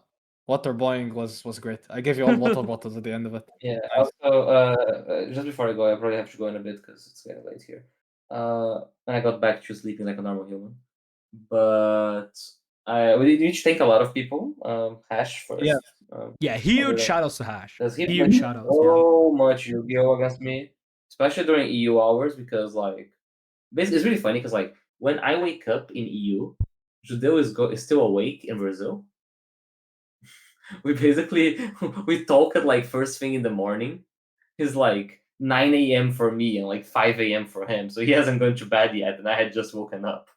So we were talking, and then he disappears through the day because that's when he's sleeping, and then that's when I'm playing Hash, and then I start playing Paulo, and then eventually start playing Judeu, and then I go to bed, and then he's playing by himself, and that's like our timeline in a normal day. No, but genuinely, I had so much fun, and you guys were really, really nice to me. And like, I don't know, I always prepare with people for tournaments, but this time it was a bit different. You guys were a bit nicer than usual.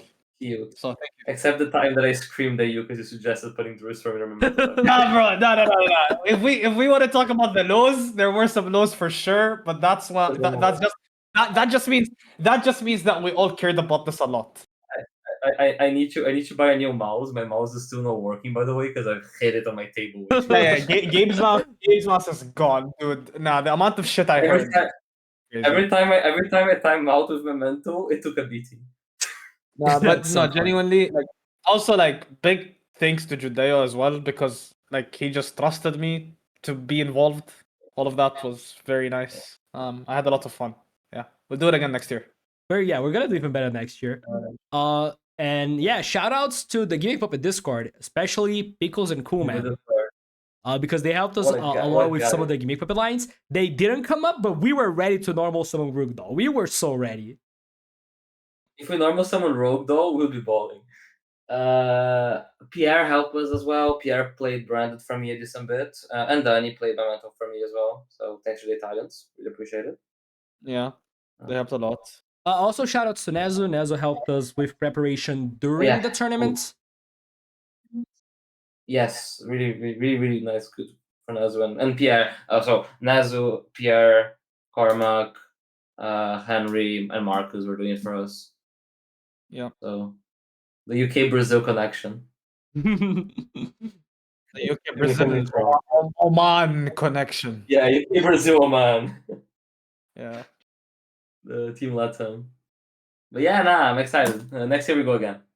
Yeah, hopefully, for sure. Hopefully Hopefully, I'm a player next year, but doesn't You're matter. yeah. I'm helping you guys anyway. You're gonna do that, yeah. You're gonna be a player for sure.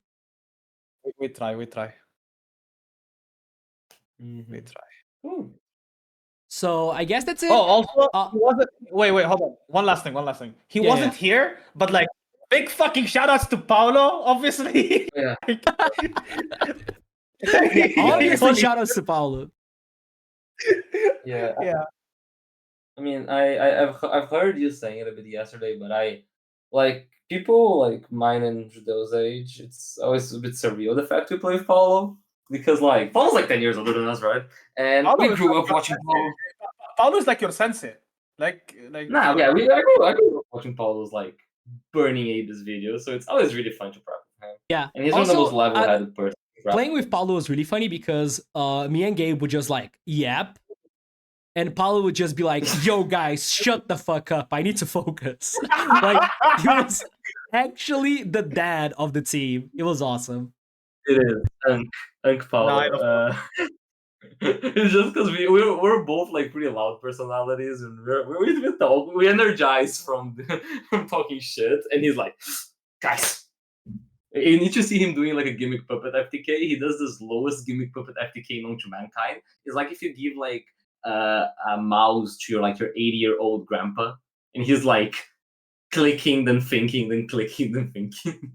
Yeah, it's so slow because he's like, I don't want to mess this up. So it's really methodical. He's like, I'm gonna normal summon the little soldiers. I click here.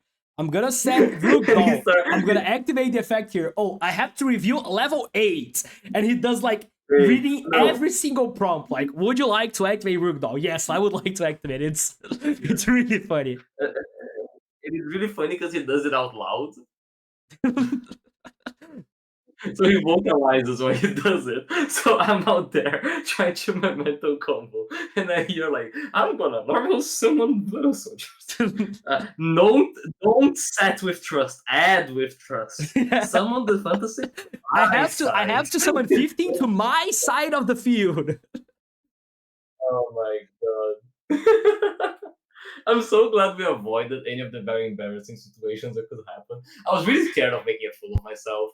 So with the Memento Mjolnir combo, I would be like, there's a thing that like you make Apollo and you Mjolnir them, and then you wanna say no to the Apollo, but you wanna say yes to your own combined creation because the combined creation triggers from their Mjolnir, so you summon the field back on your own turn because the Mjolnir is their effect. And on testing, I kept doing it by accident. I was Apollousaing my own Apollousa the Mjolnir, and I was like, Gabriel, if you do that on stream, you're never gonna stop hearing from it. It's gonna be like Hunto's like normal. To be fair, we did have a Valor search Valor moment. That was like the search Valor. Yeah. That was the closest like a misclick. I did a misclick, which I was really surprised because I play so badly at home. Oh my god. We skate. The reputation is still there. You can ruin it next year. Nah. Your reputation was people thought you were gonna like scrub out. People actually thought you were like not playing at all. Honestly, it's really funny that people actually believe that. I thought it was a joke for mostly, but it did affect some people. So yeah, it's fine, guys. Next year, I'm doing like one stream, and I'm gonna climb from rookie to bronze. Because next year I'm in business. The bronze one. Oh, hell yeah. That shit is gonna cook. So I guess that's it. Thank you guys for your time to come here and discuss the decks. And I want to say thank you to you two and to Paulo. I don't know if he's gonna watch, you probably know, but I already thank Paulo for making this process really fun, and we did it. It was really cool. I'm really proud. No, it was great. Yeah, it was great. I had fun. Thanks for the opportunity, and we go again next year. Yeah. All right. Hell yeah. Enjoy your stream. Hell yeah. See you. Yeah. See you. Bye bye. See you again.